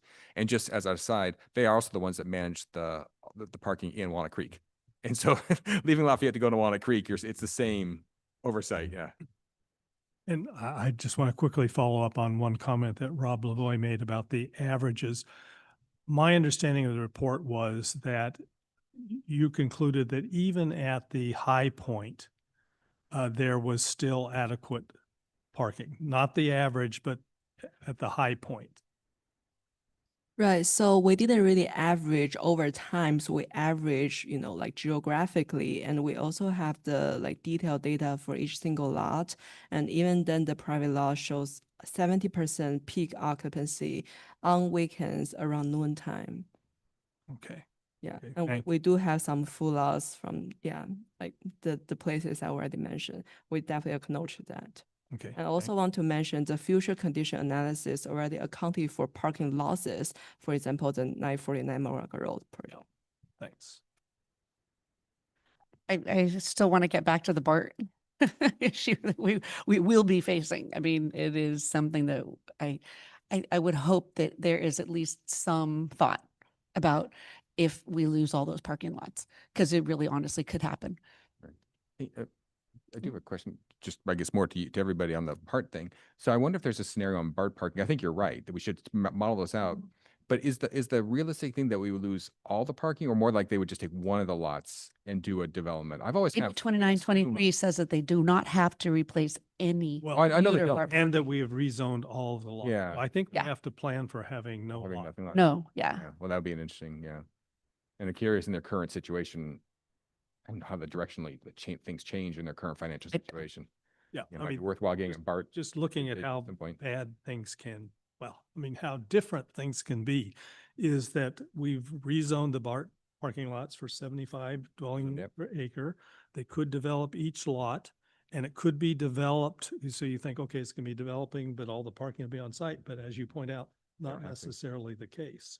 So they could be developing all the parking, taking away all the transit parking, and people who live in the units will need to find additional Yeah. parking. I think the question I have, or maybe this is for Patrick to analyze, I mean, it's at some point that, I mean, how much how do you factor that into this kind of discussion though, right? Of trying to get something within the next 2 or 3 years versus a longer term thing. I just don't know how to, I mean, I agree. It's like, it feels like parking Armageddon if that happens, but I don't know what do you do with that? But if we've got the data, I just see Yeah. some analysis of it. It obviously, we don't have a solution for it. No, but- we don't have a solution for it, man. But at At least, least acknowledge. at least acknowledge it, at least say, we did this or we didn't do this, right? So we know where we stand after this. Okay, well, this is, I think, something to consider because we will be having discussions with BART. Oh. And this gives us a really good basis to think Yep. about, okay, when we talk to BART, if we could do some further analysis that would look into what it would mean if the BART parking lots were gone, what would that do? And at least we'd have some numbers Yeah. when we're talking to BART to say how that would impact our downtown situation. One more thing. At some point, East Bay Mud on the aqueduct, all this lovely bike lane that we're doing on the aqueduct, they had said that we could have parking there. I remember that new, right? There may be spots on the East Bay Mud aqueduct that we don't use for the bike route, but could be for employee parking. It was something that came up a couple of years ago. That's good. Yeah, I support the data collection. I think we have to have it as a foundation, as a baseline for further analysis and decision making. I hope that with the shared parking arrangement investigation, you are also looking at ways that customers can avail themselves of potentially shared use agreements. Because, you know, we have some parking lots where the businesses are like, it's mine. And then others where, no, it's mine, but customers would be better served if they could just park in the one and then potentially go and visit some other businesses in the area. And so I don't know how you'll be able to incentivize or encourage businesses that own lots to share, but I think it's a good goal.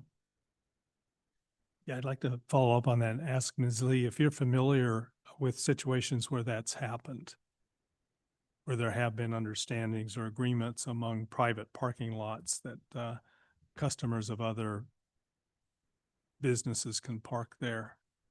Sort of the one stop and then go shop approach. Well, we do have that to some degree at Chase Bank and Mercantile, where it's business use during the day and it opens up at night for public use and weekends. So we do have that to some degree. I don't think that's exactly what you're hitting on, but we were partially there Yeah, in terms of night. with those agreements. Yeah. Yeah. Yeah. I guess I'm thinking about some of the small parcels we have on Mount Diablo where there's even a barrier between the two businesses and the lots. And if the barrier just weren't there and then that could be pooled and shared, it would just be more functional so that a person might not drive into the one little lot, do their business, and then drive out of it to then go to the one next door, for example.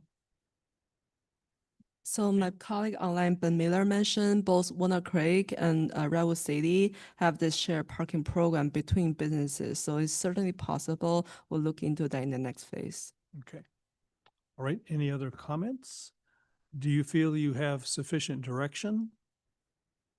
I do. Yep. Okay. Question for the city attorney. Do we need a motion? I don't think we do unless you prefer. Okay, then thank you very much, and we'll look forward to the detailed implementation work program with the funding request. Thank you very much. Mr. Golia, you may continue. Okay. Tonight's second item for me is about establishing a new committee to help coordinate a significant body of transportation planning and urban design work that is either underway or about to begin in and around downtown Lafayette. As outlined in my staff report, the city is advancing several overlapping projects, including the Mount Diablo Corridor Multimodal Study, the Aqueduct Pathway Design, the BART Access and Circulation Study, and a number of other related corridor and policy initiatives. So individually, each of these projects is important to the city, but taken together, they represent a coordinated multi-year effort to shape how people move through downtown, whether walking, biking, or driving. So one of the challenges and opportunities is that these efforts overlap geographically, thematically, and in timing, and decisions made for one project can directly influence another, particularly when it comes to how we allocate limited right-of-way and how we make decisions about a variety of potential trade-offs. So at a high level, this is about coordination and making sure that we're looking at all of these projects together rather than one at a time. So the intent here is to create a structured way to look at these efforts collectively rather than in isolation. And so to support that, staff is proposing the formation of a multimodal mobility advisory committee. This would be a time-limited advisory body meeting over the next 18 to 24 months, aligned with key project milestones. And the committee's role would be to provide early-stage coordinated input across all of these efforts, helping to identify connections, trade-offs, and align strategic direction before recommendations are brought forward to the various commissions and to the City Council for formal action. This group would not make decisions or take formal action. It's intended to strengthen and refine the work as it develops and help establish a framework. In terms of composition, the committee is intended to be a working group that brings together a mix of multidisciplinary perspectives. And this would include council members, with one serving as chair, a representative from the Transportation and Circulation Commission, a representative from either the Planning Commission or the Design Review Commission, and 3 at-large community members for 7 total members. And this structure is intended to balance policy, technical, and community perspectives while still being small enough to function effectively. The goal is to align input across all of these studies and projects, resolve conflicts early, improve efficiency in decision-making, streamline our public engagement, seek consensus, and ultimately produce stronger and more implementable outcomes. So tonight we're looking for council direction on 3 key items. One is confirmation of the committee's advisory role and the overall structure, a direction on the makeup of the committee, and direction on whether staff can begin to recruit for the at-large committee members. Okay, thank you. Other questions? We'll use the same format as for the previous item. Questions, public comment, and then back for discussion. Are there questions? Yep. Thank you very much. I appreciate the thoughtfulness going through all this work. Is there a tie or an overlap with the discussion we just had? I mean, the parking seems to be part of all of this in a big picture way. Is there overlap here that this I think there is. I'm seeing the parking study as kind of being a foundation. So if we are moving towards a park once approach, as an example, as Councilmember Witherspoon mentioned, you know, what would help to facilitate that? And the answers might come from the multimodal study and some of these other studies. So I think we've got a foundation here in the parking study, and I think these other studies are going to help to build on top of that. Okay. And my next question is kind of having sat on another city committee in my prior life. My question was like, could we fit this under Transcirc? I mean, it seems like a lot of what's going on here is something that's in the purview of the Transcirc Commission. Is that thought about? It has been thought about. We're seeing particularly the multimodal study as being multidisciplinary, you know, combining transportation, planning, urban design, land use. And so we want to make sure that the proposed committee is multidisciplinary and representing the different areas of expertise from the different commissions, and bringing on at-large community members who have a particular interest in this type of work. Okay. And is the thought here that there's 2 ways to do this, I guess. Committee gets underway, and at the end of whatever time frame it is, there's a big report to the council, which to me is a huge data dump. Is there thoughts like there'd be periodic check-ins so council has a sense as to what's going on or what direction y'all are heading in, even though there's council members on this? Yep. I think that's a great idea. And as I'm setting this up, the committee, I would want to come back here quarterly or at project milestones as an example to provide information so that the entire council is getting periodic information and status updates. That's helpful. Yep. And I guess we'll talk about like composition in the discussion part. So thank you. Thank you very much. Yeah, thank you, Patrick. Very helpful overview. So there was significant public outreach and engagement for the parking study that you just told us about. Numerous meetings, online survey, and in this M3 or the umbrella, the committee will be looking at. There's at least 4 major studies that I see. And so I'm wondering, will there be substantive or substantial public outreach and engagement in this? It looks like a really aggressive timeline for 2 years. Because I think the parking study was probably almost 2. It was about 18 months or so. Yep. Yeah. And yes, so each of the studies will have significant public outreach. We're seeing them kind of coalescing under the advisory committee. But the M3 study, as an example, we are now interviewing consultant teams, but what we've proposed is surveys, workshops, and an actual design charrette with the advisory committee. All of these would be, publicly noticed, and we want to make sure that our communication is clear, because it is confusing how many studies we have and how they all come together. So that's still a work in progress, but we do want to make sure that, yes, there's a very significant and robust public engagement and that it's communicated very clearly. Yeah, thank you. I think it's really important, because if you're going to be going out to the public, asking them, different angles on essentially kind of maybe the same question at different times, I think it might get pretty confused. So thank you for that. And then Can I follow up before you move on that? But you don't anticipate this advisory group carrying out public outreach, right? No. Yeah, I just want to make sure this is not an extra level. That's going to be carried out as part of these studies. The advisory group can advise on maybe how the studies can jointly seek public output, but this group would not be independently seeking. No, but but the advisory committee would be subject to the Brown Act as an example, and so those meetings would be public. Yes. Right. Yeah. Yeah. Understood. I think my main concern was just so many different balls in the air and very limited time duration for this. So let me see if I have any other questions about, I think that's it. Thank you.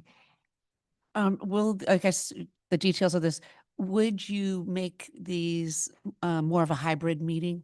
There might be a lot of interest in them. I'm just asking. A hybrid meeting so that people can participate remotely. Yeah. Yes, I think that's a great idea. Okay. Yeah. Thank you. One question, this is more for Mala, kind of, because Stella and I are on, Trans-Circ, and we are CCTA and, the Lumberton School Bus and SWAT and LFA. And we often have meetings with you and Mike and Matt. And can those continue? I mean, okay, so we can, we'll be talking about exactly the same things. You can continue Okay. to have those discussions. Okay, good. Obviously, staff would not be able to get your thoughts on items that would be per se going to this new committee, but Right. Patrick, for instance, could present, give Present you what they are information. coming out with. Give you information. information, exactly, and Perfect. update you on things. We'll keep it clean. Public comment. Yes, we have public comment. We're taking public comment on the Multimodal Mobility Advisory Committee recommendation here. Our first speaker is Brian Parsons, to be followed by Max Henniger, to be followed by David Clark. 3 minutes each, and if anyone in our virtual audience wants to speak, raise your hand now. Okay, welcome back. Yeah, I got to get it all in. one night. First of all, thank you for having me. And also thank you for having, do you have parental obligations? That's new this year. So as a parent, we really appreciate that. It's hard to get our kids in here and participate, and it's hard for us to make the time to come here. Thank you, Patrick. You won us $3.7 million for that grant. It was one of only 3 in Contra Costa this cycle, so great job. But I'm here from Vibrant Lafayette. We heard about this study. We want to be a part of it. I know there's 3 open seats. We advocate for downtown specifically. We advocate for pedestrians and walkability. We talk to a lot of people. We've run 2 free bike safety courses in the last month. We've taught over 35 kids biking. We've talked to their parents. We're listening. We've also gone to 2 different swell appointments or hangouts down at the library. On Tuesdays, the senior wellness stuff to get their feedback. We feel like we align perfectly with this. And yeah, we would love to be considered to be part of the study in any way we can. So that's all. Thank you. Other questions for the speaker? No, thank you very much. Max Henniger, to be followed by David Clark.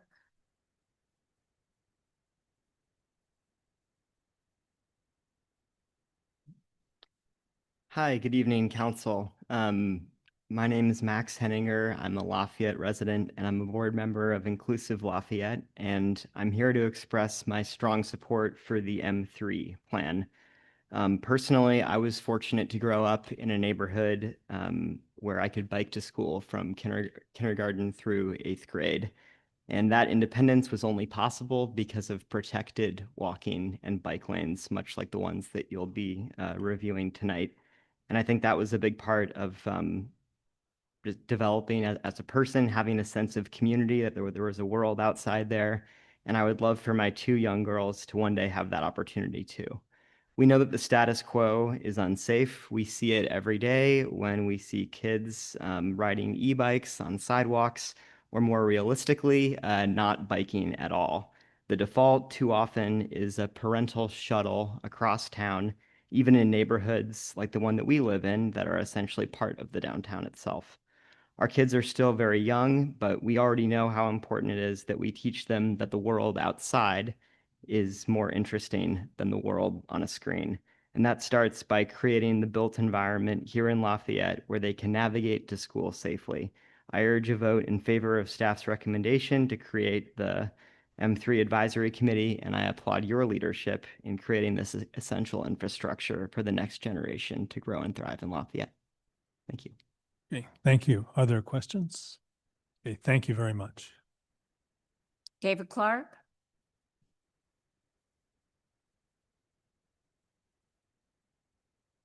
Hi, good evening. I'm Dave Clark. As you know, I'm on the Creeks Committee, although these comments are mine and not the Creeks Committee. But I didn't know I was going to say this until I got here tonight, which I think is a good advertisement for showing up at the city council meetings. But in any event, Patrick, I think I think there's an opportunity here to include the Creeks Committee. And one of the problems that we have had collectively on the committee, and I've had personally over a number of years, maybe a decade, has been trying to keep track of everything that's going on with that touches or involves creeks in a multidisciplinary sense in the city. So it requires that somebody, a lot of times it's been me, which is fine, but somebody attends city council meetings, obviously, but also Park, Rec, and Rec, PT&R meetings, planning commission meetings, design review committee meetings, trying to figure out which of those meetings make sense to attend. So we have to monitor those things. Here's an opportunity to include someone from the Creeks Committee. I can speak for the committee on this point. That I'm sure there is someone on the committee who would be happy to attend these meetings, but nevertheless, that would be able to participate as a participant in this project as a direct member, assuming, for example, that it's not included under the Trans-Circ umbrella.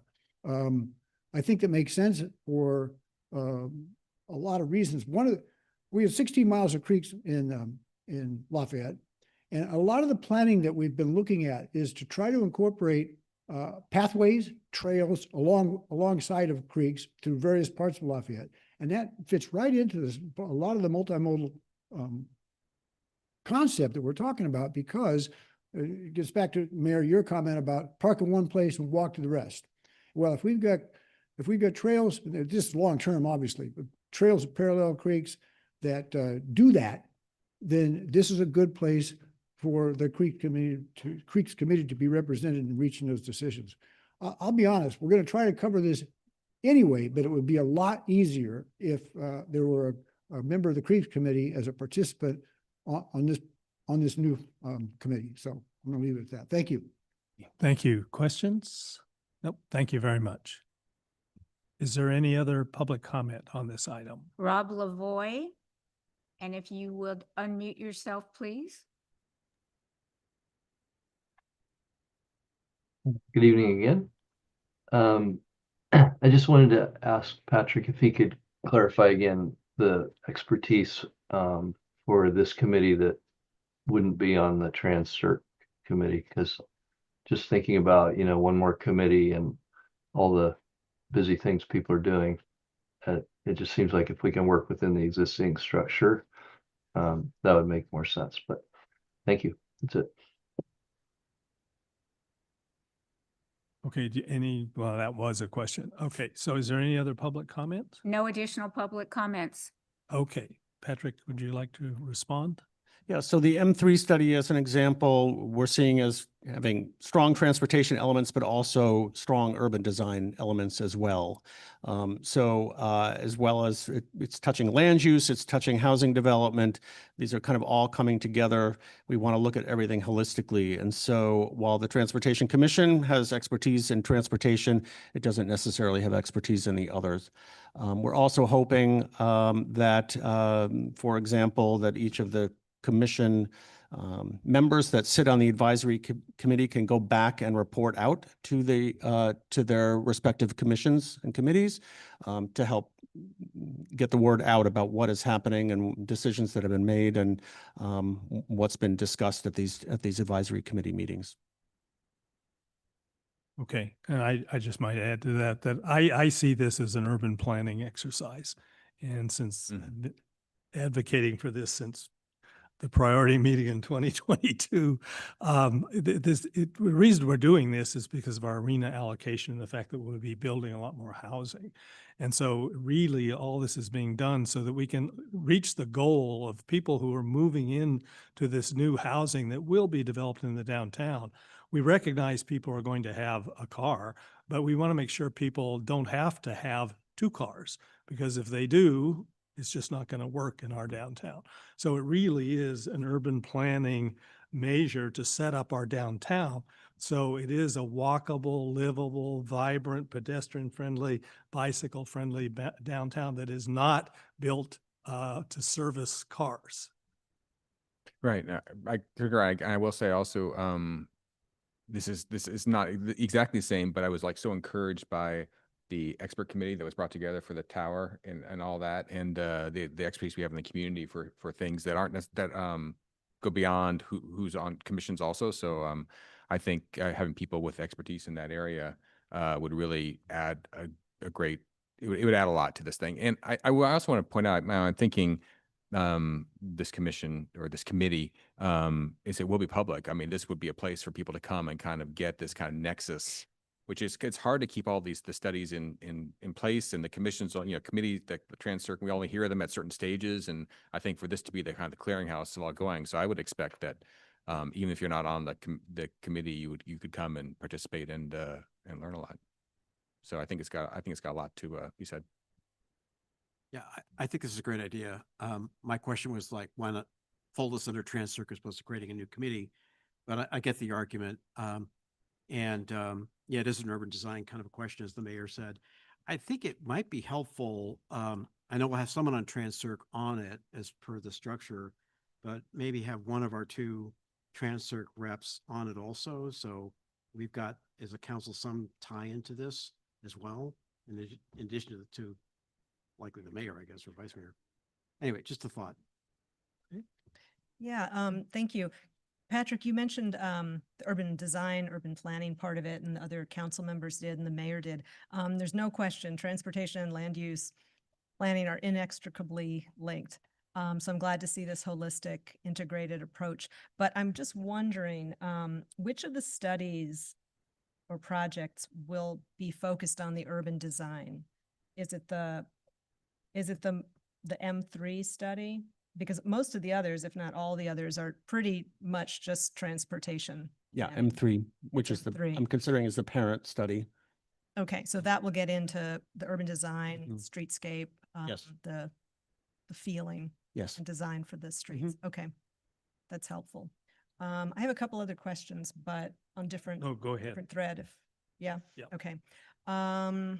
So one thought that I had as I was thinking about the GPAC experience, which I had being a representative from Transcirc, was that I was also with a bunch of neighborhood representatives who were bringing their perspective from their locations. And so because the idea here is to perhaps reform downtown to make accessibility better for people from neighborhoods, I wonder if you've thought about, we're talking about now, we got lots of different parties that want to be part of the committee, but neighborhood representation. I had not considered searching for geographic representation more than just making sure that the committee is balanced in terms of areas of expertise and interest. But I can add that as a factor. Maybe just something to consider. mhm. Okay, and then let me see. Now I've got a couple things. So, I guess I'll just be frank. Some of the words in the document: streamline public engagement and stakeholder input, support efficient decision making. They can be read as reducing duplication in the context of so many different studies going on at the same time, but they also, I think, could be read as compressing or substituting a small committee process for broader study-specific public outreach. And I know that you've addressed the public outreach will be a robust, but I did just want to put that out there because in the report, you don't specify the public outreach component. The only written information is that streamline public engagement and stakeholder input. The advisory committee is not intended to replace public engagement, but it's meant to be kind of a clearinghouse for, I'm not a clearinghouse, but to roll everything up, right? So that if the public's only paying attention to one thing, it might be this study or the work that's going in front of the advisory committee, because everything will go through that advisory committee. Okay. Does that make sense? So that the public is not hearing about 8 individual different studies that are confusing because they do overlap. But if they're paying attention to just one thing, it's okay, we're going to be talking about holistically what's happening downtown and how people are getting around. Okay. Okay. Yeah, I mean, I guess I just felt like to me, when I was reading the report, it sounded like the committee could potentially become a kind of filter through which some pretty major policy recommendations and design choices would be shaped before the broader public had an opportunity to meaningfully engage. But that's probably because I'm not really clear about the process that you'll be going through for each of the studies outside of the committee. So it sounds like outside of the committee work, you'll be running the studies as you would with many others, like the parking study. Yes. And then bringing that back to the committee. That's right. Okay. Okay. That's really helpful. I think it's really important, since working with on Transcirc since 2019, been involved through 4 contentious projects, really contentious projects. And I think a common thread for them was that there wasn't substantial engagement with the community at the start. Right. And then we kind of brought them in later, and it made the whole process very long and difficult for everyone. Right. So that's my concern. And then I guess the last thing, let's see. So I'm still not clear on the governance issue part of it that Councilmember Candel raised.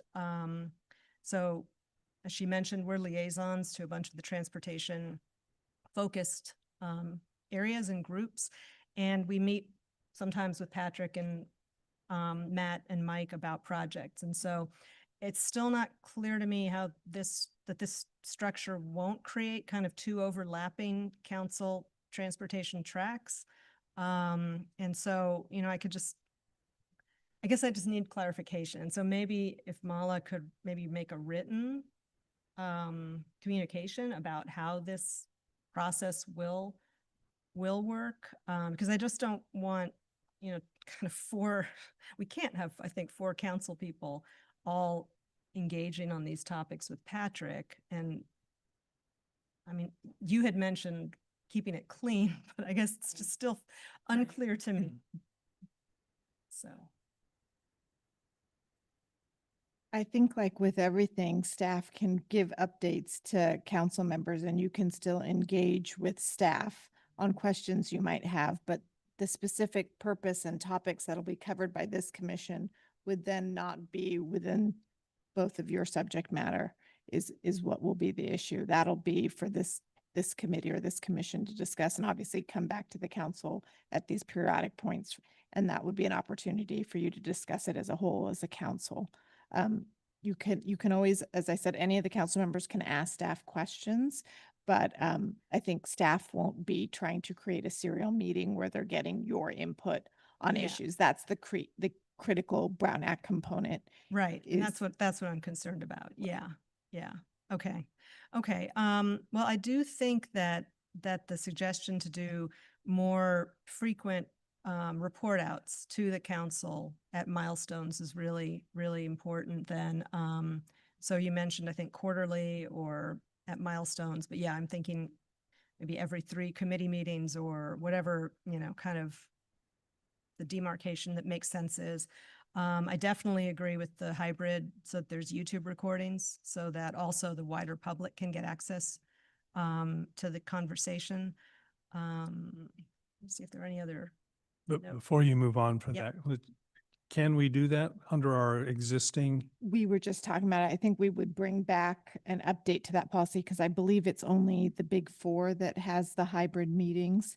So if you wanted to add this, we would have to update that, which we could do. Okay. And then I do have one last thing.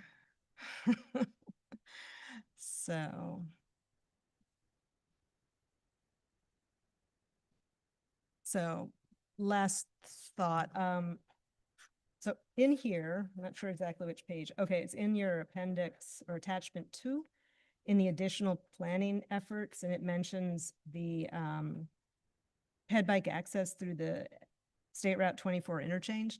And I think I've made this comment before to council when I was a member of the public. I just would so appreciate if that study and work could look at just a even small analysis of what would be the process, just the process for pursuing changes to the ramp configuration. Because, that historically was built, that interchange, the full Cloverleaf interchange was built with the intention of supporting 2 freeway interchange. It would be the 24 with a freeway that never happened, which was the Highway 77. That, thank goodness, maybe it didn't happen because it would have run right through Burton Valley. And the termination of that project really resulted in Caltrans right-of-way becoming city property. So that's Community Park down at the community center. Pleasant Hill Road, south of 24. The reason why it's so wide is because it was intended to be a giant freeway. And so I just think that Pleasant Hill Road between Mount Diablo and Deer Hill, just should it really keep that 6 to 8 lane configuration? Should freeway traffic flow at freeway speeds off of the highway onto Pleasant Hill Road? I don't think so with purely school, recreational, and residential land uses on either side. So I would just ask if that's an area that you can at least do some analysis on. Just what would the process be? Thank you.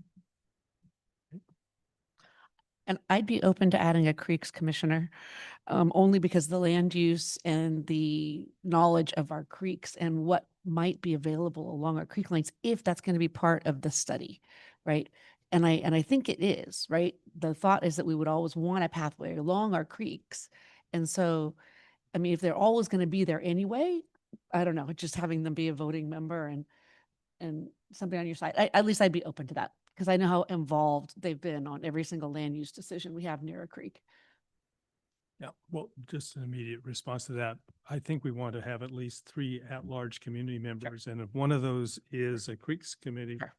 We- member, then yeah, it doesn't preclude that. Okay, any other? And we are confirming these are Happy Lafayette residents. I didn't see that in the little write-up, I don't think, but you said Yes. community members, but I just want to make sure we're saying that. Lafayette Yeah. members, residents, yeah. Okay, and one specific question under the recommendation is whether the committee should include a representative from the Planning Commission or the Design Review Commission. The implication, maybe there being 2, I think it's clear that we just have one Mhm. from taking design review and planning. There'd be one of them would be on this commission. No, I mean, that's. I think that's a mistake to me.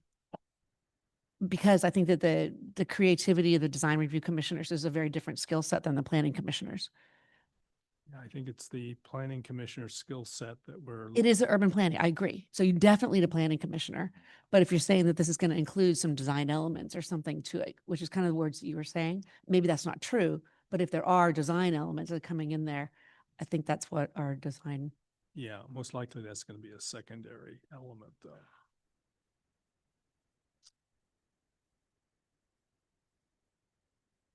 Then you would be down to Right. 6 people and then you don't have an odd number. And that would be, No, you're not really No, taking. it's slides. 7. no, it's 7. Oh, it's still 7. Okay.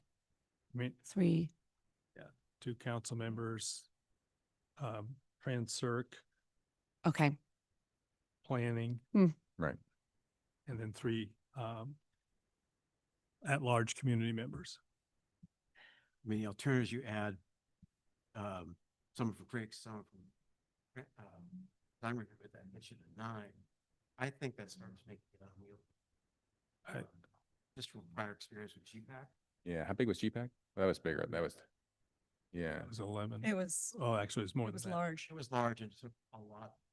Yeah. Just- Keeping it to 7 to me would be the sweet spot. Yeah. Yeah, I feel like Councilmember Candell does have a good point about design review, and I understand the issues with the number, quorum, and keeping it small, but I mean, that is the group that took the lead on the objective design standards, which were very much an urban design project. So I don't know. I'm not sure how you, I mean, how you maybe- square that circle though, as maybe- far as that goes. Maybe design review and not planning? Oh, the planning feels. The primary element here is urban planning. Yeah. And actually, well, I think if we decide tonight that there's one, then the decision as to which commission might depend on who the 3 community members are.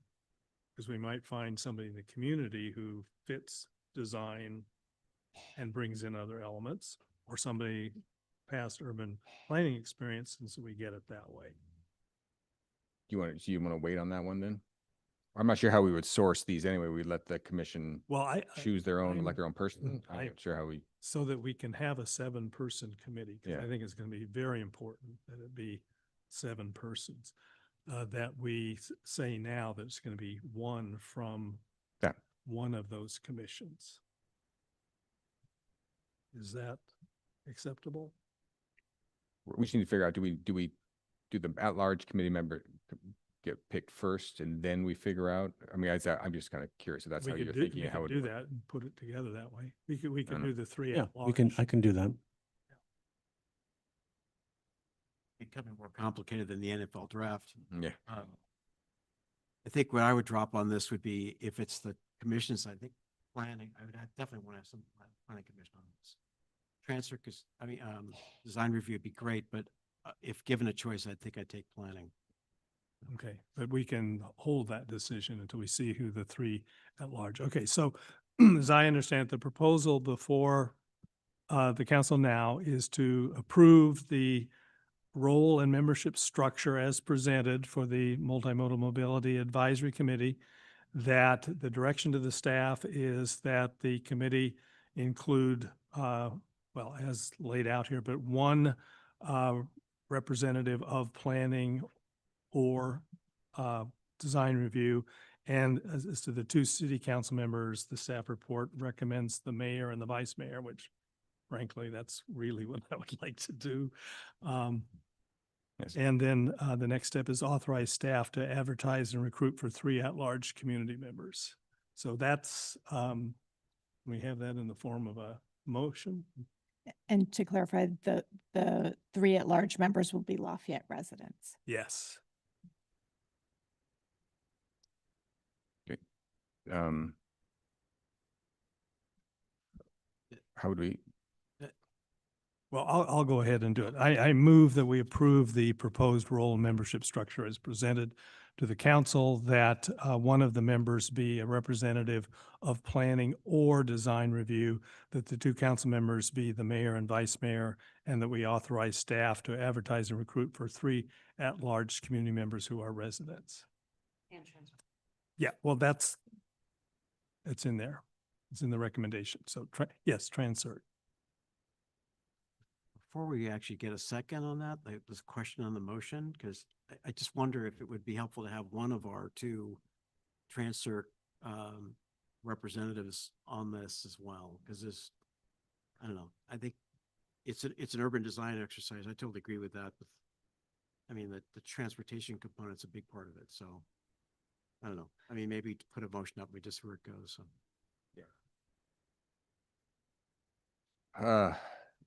It feels pretty big for, I mean, I do think the mayor should be on it. I mean, I will be mayor next year, so we could rotate it. But I don't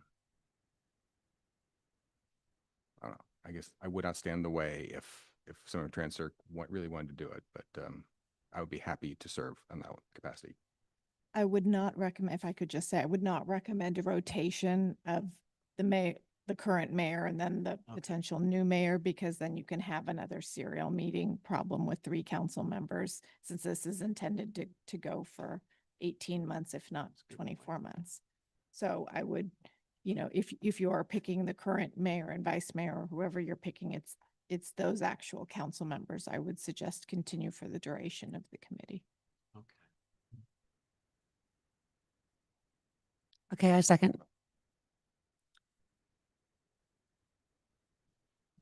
Okay, is there any further discussion? All in favor? Aye. Aye. Oppose? Okay, it's unanimous. Thank you. Okay, Patrick, thank you very much. Patrick. Okay, so we're on to item, yes, we'll break for 5 minutes and we'll be back at 9:35.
everyone to take their seats.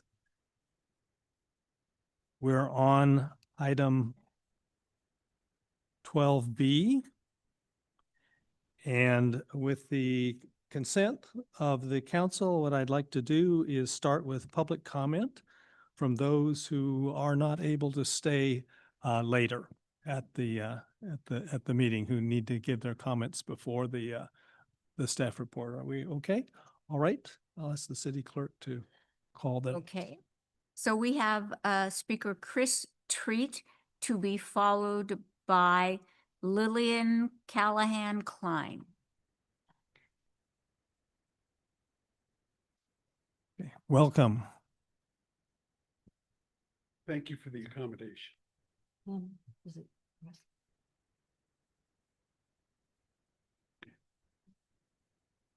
Go ahead. Hi, my name is Chris Treat, and I have lived in Lafayette my whole life, 32 years. I like to help my neighbors with garbage, taking their cans out to the curb and returning them after the garbage trucks come. I work at the Queen of Heaven Cemetery in Lafayette doing filing there. I was happy to be on TV talking about Sunflower Hill. I want to live at Sunflower Hill in Lafayette. I attend an adult day program locally when I'm not working, which I want to continue. My parents live in a Lafayette neighborhood and I would like to visit as I am very comfortable there. Thank you so much. Thank you very much. Yes, you did a great job. Thank you.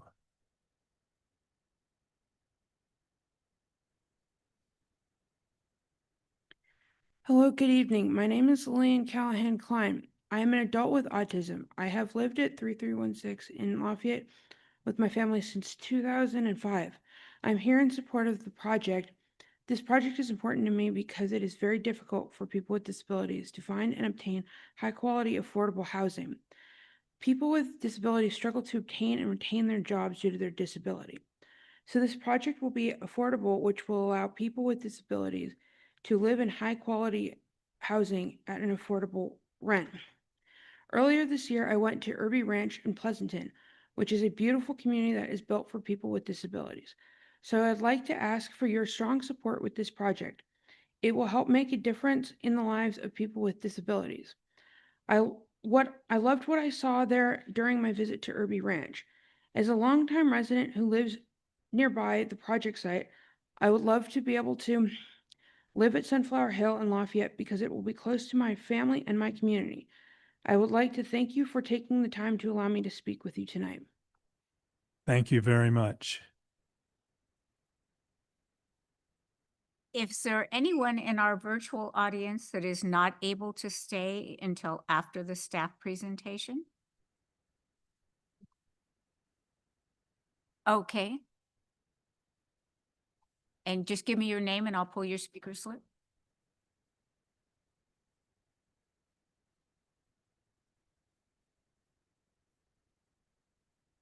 Patsy Mickens, you have 3 minutes. Okay, thank you. Thank you. Hello, council members. My name is Patsy Mickens and Noah Mahaney is my son.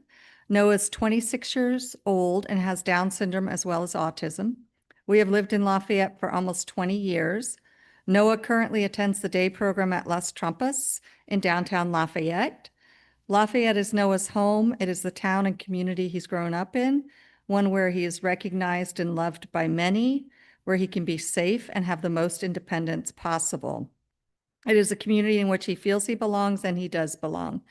As a parent, I think a lot about Noah's care, quality of life, and safety after his dad and I are no longer here to care for him. There is a huge need for places where adults with intellectual and developmental disabilities can live independently in supportive environments and in community. I had the opportunity to visit Sunflower Hill at Irby Ranch in Livermore 2 years ago, and I was so moved by what I saw. It was so well thought out, beautiful, cheerful, and calendar full of on-site activities for its residents. If Noah were to have the opportunity to live in Sunflower Hill, Lafayette would be a dream come true for him and for so many other adults and their families who think about their children and where they'll be able to grow old. Noah and many of his peers would be able to walk from Sunflower Hill to Las Trampas for his day program and then come home in the evenings and do activities with friends. Our adult children deserve to live and grow old in the communities in which they are already beloved members and where they feel safe and at home. I completely trust Sunflower Hill to build housing in a community which not only the residents and families will love, but the whole city would love to and be proud of. Thank you. Thank you very much. Mayor Anduri will hold the other public speakers till the end of the meeting. You- Will we be holding all the other public speakers? Yes, Yeah. until after the staff report and questions. And Thank so there are no others who No, need to speak before. no, no others who've indicated they need to speak now. Okay, Ms. Cervantes.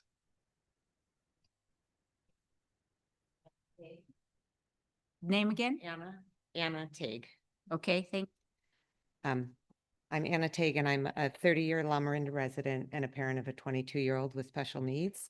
And I'm speaking as a supporter of Sunflower Hill, having visited Obi Ranch and all the way back when you first came, when that was just a dream. And it's a dream again for a new community.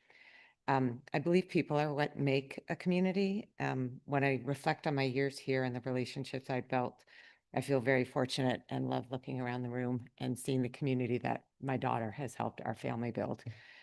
Many of the people I know are a result of her role in our lives. And I think what she's done for our community as well is very important. When those of you who have met her and see her smile and realize the gift she's bringing is a gift that we should not be overlooking and forsaking in our community. So I think, to Patsy's point of her son being a contributor in ways that maybe the common thought isn't, oh, that's a contribution. When I think of the manager at Safeway calling her by name and saying, oh, come to my line, or the others at the Lafayette car wash saying, you know, come on in, and standing and watching the cars go through with their bright rainbow colors, a favorite outing, or all the people at the reservoir who know her.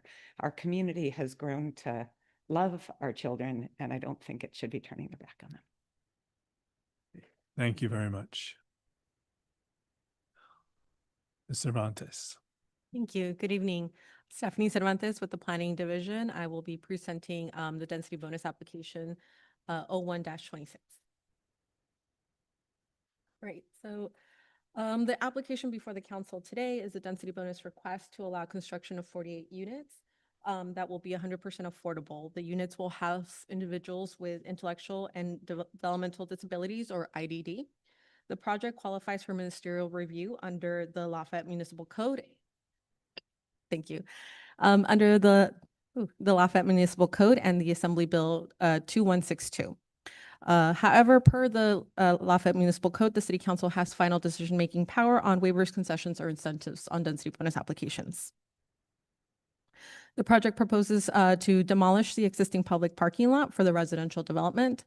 The 949 Moraga is on the west side of Moraga Road between Moraga Boulevard and Brook Street, across the street from the Lafayette Elementary School.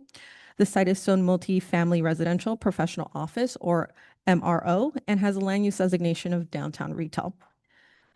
The site was also included in the city's 6th housing element as opportunity site number 36. As you can see from this exhibit, the site is an odd shape. The site plan shows the building footprint, location of retaining walls and landscape areas, and stormwater management areas as well. It also shows the vehicle access and the parking configuration. Here we see the first floor plan. The first floor will contain no residential units. Most of the shared amenities can be found on this level, including the bike storage, mailroom, teaching kitchen, fitness area, multi-purpose space, and access to the outdoor courtyard to the rear of the property. This floor will also contain office areas and the main trash room as well. The second to fourth floors will contain all the residential areas. The floor plans for these 3 levels are very similar in that they will all contain 1 and 2 bedroom units, with the exception of the 3-bedroom unit on the second level. The second floor will also have access to the center courtyard. All levels will also contain caregivers' offices, storage, and trash rooms. The second level will also contain a resident lounge. The third level will contain a caregiver lounge, and the fourth level will contain a laundry room and resident lounge. Here you see the elevations. This is what you would see from Moraga Road. These are the west rear elevations. And these will not be shown as, you can see here, there is an existing hill that will be blocking the back portion of the building.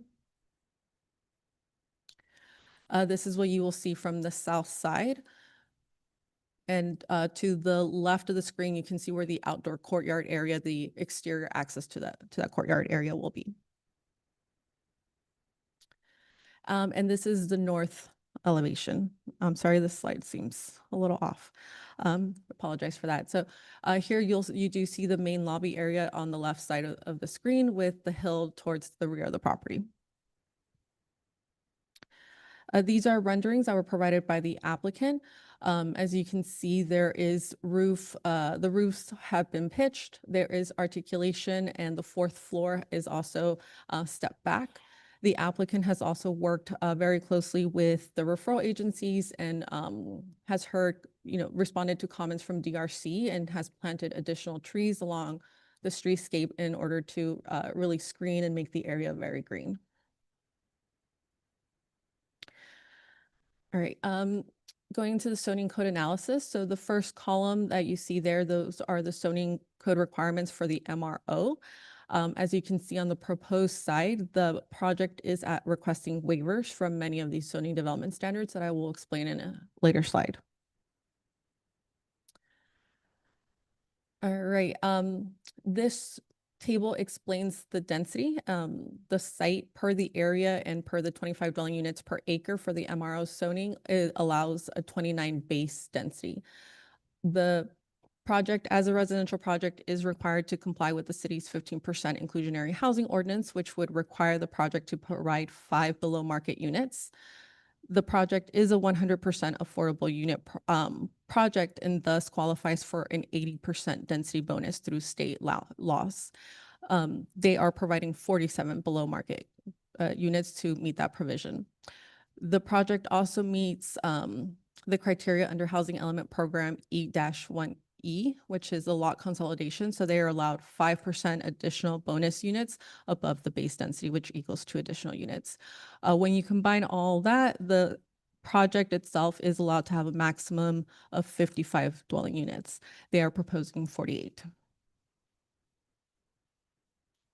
All right, this table shows the waivers that are being requested. The applicant is not requesting any concessions or incentives.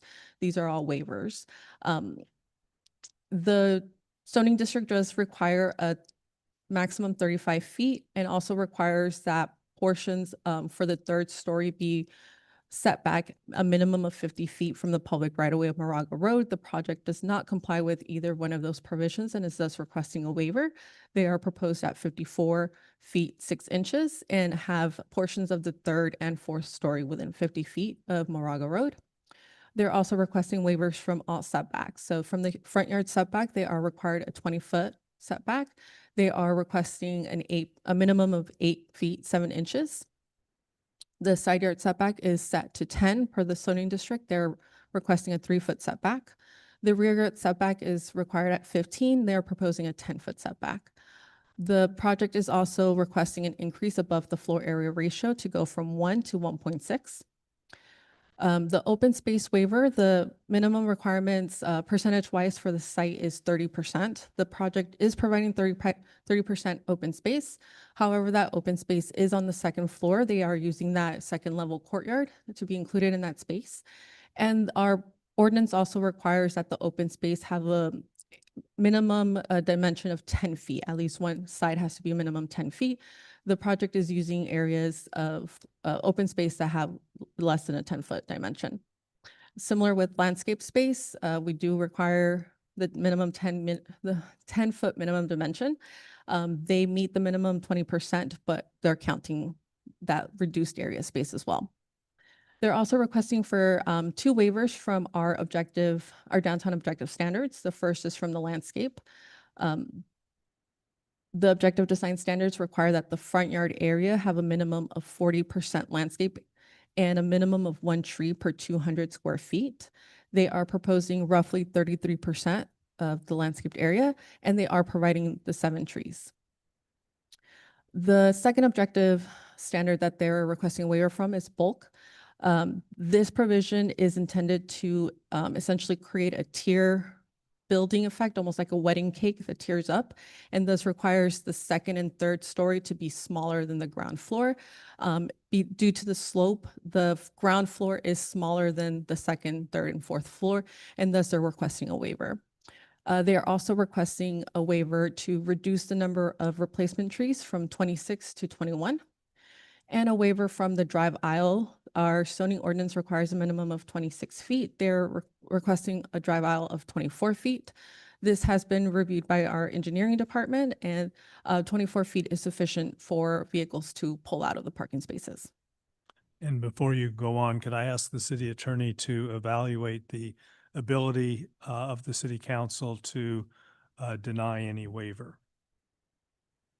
It's incredibly challenging to deny any of the waivers unless the city can make specific findings that we have yet to be able to make. So I think, as you all are aware, in the past, the council has approved density bonus applications and waivers and concessions that have been requested by applicants. Okay, thank you.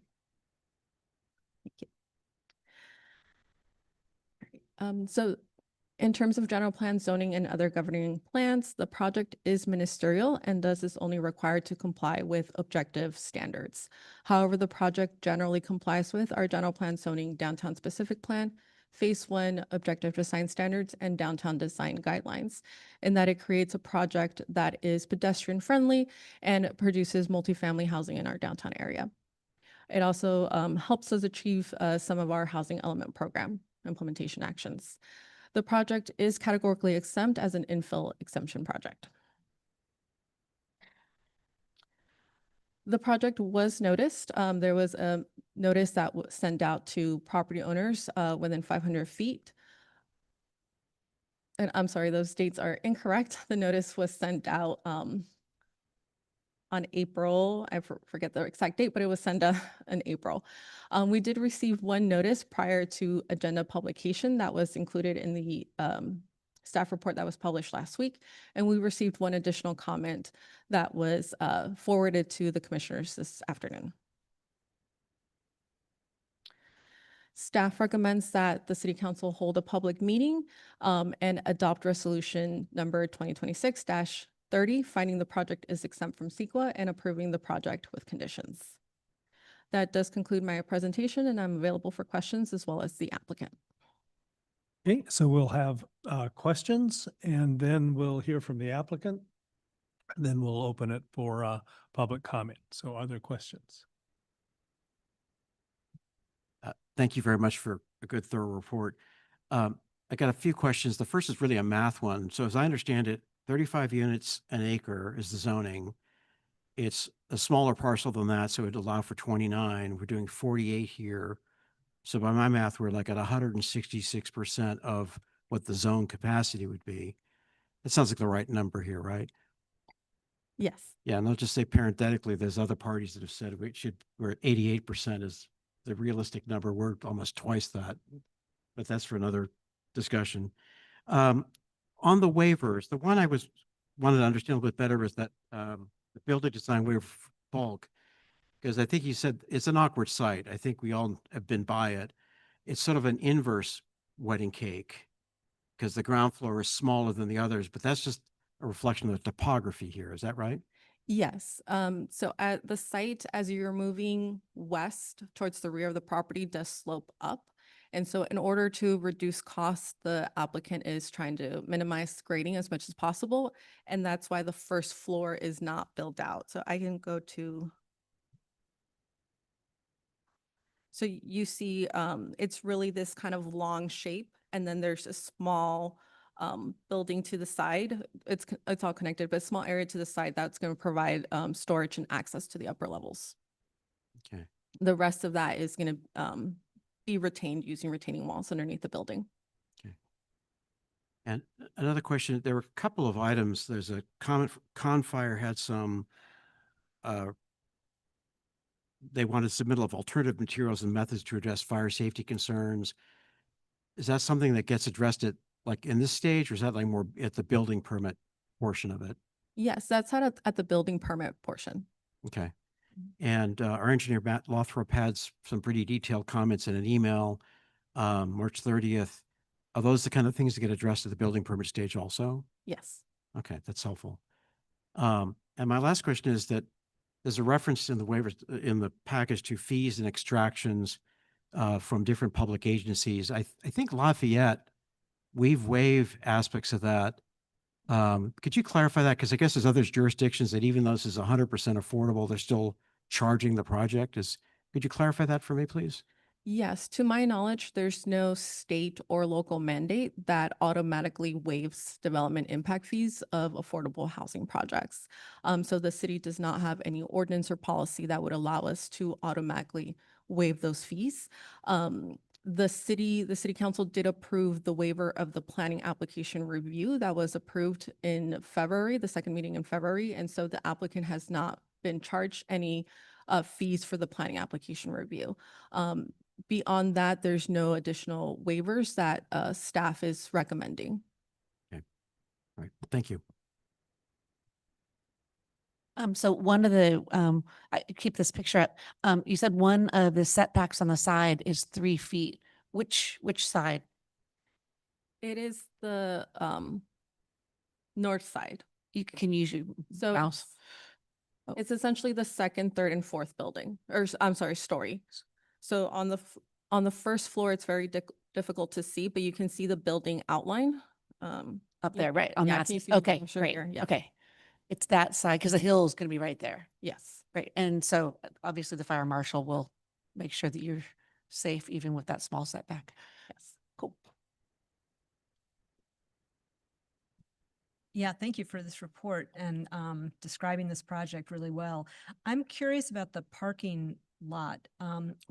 Is it safe to say those would be primarily staff parking? Yes, according to the applicant, it's very unlikely that any of the tenants will be having vehicles. Most of this parking will be reserved for staff. That's the tandem parking will be used for staff, and then the open spaces closer to Moraga Road will be reserved for visitors. Okay, thank you. Thank you. A question, it's just more of a thing on the below market unit, below market units. I see both 47 and 48 in the counts. I'm confused. Because one I understand is for the manager. Yes. Does that necessarily have to be below market, or is that below market, or how is that working? No, it does not necessarily need to be below market. Right. So state density bonus law has a caveat for projects that are 100% affordable. It does allow for one on-site manager. Okay. Unit. So it would be up to the applicant to decide if there's going to be like a reduced rent for that unit. To my knowledge, they haven't proposed for it to be considered a below market rate unit. Okay, just because in the staff report it is mentioned as a below market rate unit. I believe it's mentioned as a moderate. Just as total project BMR units, it says 3-bedroom 1. But, I mean, it's not. I'm just more curious to how that would work. It makes sense that maybe below market because you're making offsetting rent or whatever. Second, I was just, and again, the pictures are a little opaque, but there's the one picture where we have the 3D view looking at the thing, and it looks like there's trees in the middle of the sidewalk, and am I looking at that incorrectly? No, that is accurate. So one of the modifications that was made to the project after the Design Review Planning Commission joint meeting was additional trees along the street. And so there are 2 street trees that are proposed in wells in the sidewalk. Okay. And how wide is the sidewalk at that point? Is I'm assuming there's ADA access around those. Yeah, so the sidewalk is roughly about 6 feet wide. Where the tree wells are, it does shrink down to about 4 feet.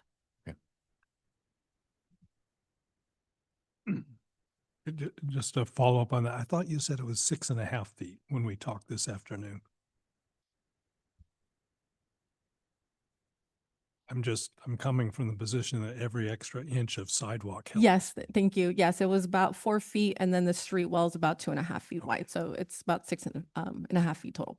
Okay. And just a clarification, because I just learned this afternoon, rather than going from 10 feet in the south to 6.5 feet, it'll be 6.5 all the way along now. Yes. Okay, any other questions? All right, and the applicant will have 10 minutes to present.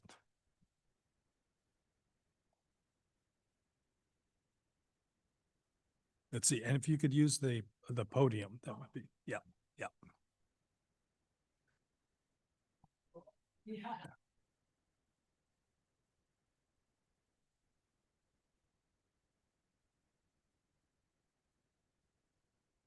Hi, good evening. I'm Rosemary Kerbach with Sunflower Hill. I know all of you, so it's great to see familiar faces with council and staff. So I'm a longtime Sunflower Hill board member. I'm chair of the land committee and I'm project lead for this 949 Moraga project. I want to thank Kathy Lehman, who's been working with me for over 7 years on getting a Sunflower Hill in Lafayette, as well as our Sunflower Hill board president and founder, Susan Houghton. So via Zoom is Jonathan Astman, our wonderful partner at Saha, for any specific questions. Really quick before I turn it over to Pi Talk, I first wanted to thank the city and in particular Narub for filing an application for us for a congressional earmark. It was so prestigious for us to even be advanced by Congressman Mark DeSaulnier, and we're very, very grateful for the city for that. And then I also have some very exciting news, and that is on Thursday evening, we found out via the County Measure X staff agenda report that they are recommending that our project be awarded $5,467,433 in Measure X funds, with an additional $644,285 if that is recaptured. So it would be a total of $6,111,781. That is not official. It goes to the County Affordable Housing Finance Committee on Wednesday. And then it would go to the Contra Costa County Board of Supervisors on May 19th. But I just wanted to read quickly the rationale for the recommendation. The project addresses regional affordable housing shortages, provides deeply affordable units for IDD households, demonstrates feasibility, and has strong community and municipal support. So that is everybody in this room, the city council, city staff, everybody that has just really, really embraced this. So I'm going to turn it over. I know we're on a short time. I'm going to turn it over to Pi Talk, but I'll be available to answer any questions. Thank you, Adrienne. Yeah, thank you, Rosemary. Adrienne Steichen, Pi Talk Architects, the architect for 949 Moraga Road. If you want to advance some slides. Sunflower Hill's mission is to create places and spaces where adults with intellectual and developmental disabilities live, work, learn, and thrive as part of a greater community. And this resonates so deeply with the work that Pi Talk Architects does. You can keep going. So a lot of this data you've already heard. We're proposing a 48-unit project, predominantly below market rate in a combination of 1 and 2 bedrooms, and a 3-bedroom manager's unit that is on the 2nd floor. It is 4 stories, and at the peak of the sloped roofs, it's about 54 feet 6 inches. As you've already seen, we're proposing 25 surface parking spaces. Some current site photos, just if for some reason you're not familiar with the site, and some of these are hard to see, it's a little dark, but you can see the sloping away from Moraga Road, the hill up. And we've talked, you already heard from Stephanie about the intent to reduce cost on the project and keep the project affordable in its construction by reducing the excavation and the impact to the not our part of the site hill that exists. continue. We've looked around Lafayette for examples of residential or residential-like architecture to give us inspiration. Continue. And some examples of some of our work, some of our friends' work, talking about mostly pitched roofs, trim, grouping of windows, simple forms, and simple materials. We submitted our original entitlements at the end of January of this year, received comments from Design Review Committee, and based on that feedback, provided an updated entitlements resubmittal at the end of March. And that is what has been put in front of you. As was mentioned, you can see we've added trees. We made some adjustments to color and material, as well as the step backs and sort of window grouping and sort of fenestration detailing. A closer look at the updated proposal with the new street trees, the revised parking, and updated fenestration and colors. So those elevations that you've already seen in color, demonstrating sort of the massing breakdown and sort of repeating forms and colors around the building. If you go back, most of these facades, you will never experience in this direct form, but also are deeper back in the site and harder to see. What you will mostly see is the view from the rendering that we've provided. That's going to be the most prominent view of the project as you come down Moraga Road. So again, these are the west and north elevations with the hill. We have not shown you the hill so that you can actually see the building that we're proposing. Exterior design will include some asymmetrical roof shapes so that we can predominantly slope towards the south and capture as much roof area for solar photovoltaic panels as possible. Treatment, these will be self-recessed windows, which means that we don't have to add framing and add cost. We can create depth in the plane of the window from the glass to the facade material just with the window frame itself, also as a cost reduction strategy. The facade materials will be a combination of cement board siding in varying widths. We will have some limited accent tile around the front entry of the building, really to help with wayfinding and also create some color opportunities. And I think you've seen the color variation across the elevations. In landscape design, this is maybe a helpful view to see the footprint of the building and the landscape with outdoor, quiet and somewhat, I would say, soft activated spaces outside of the fitness and the community spaces on the ground floor. The ground floor parking and landscaping in front, and then the second floor courtyard for residents. Some examples of what the bioretention plants, furnishing, bike racks, et cetera, that will be provided. You've seen this level 1 plan already, perhaps a little more helpful to see how the hill slopes down into the building and why we're trying to reduce the footprint of the ground floor. The second floor and third floor, we've color coded so that you can see the yellow are the 1 and 2 bedroom apartments, and the manager's unit is a slightly darker yellow. The resident amenity spaces in the sort of soft purple, and the caretaker or caregiver lounge offices, excuse me, are in the dark orange.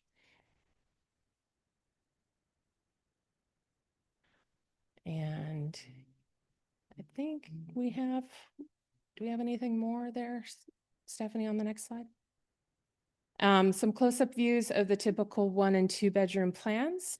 So full kitchens, full U-shaped kitchens, private bedrooms, and access to the bathroom from the main living spaces.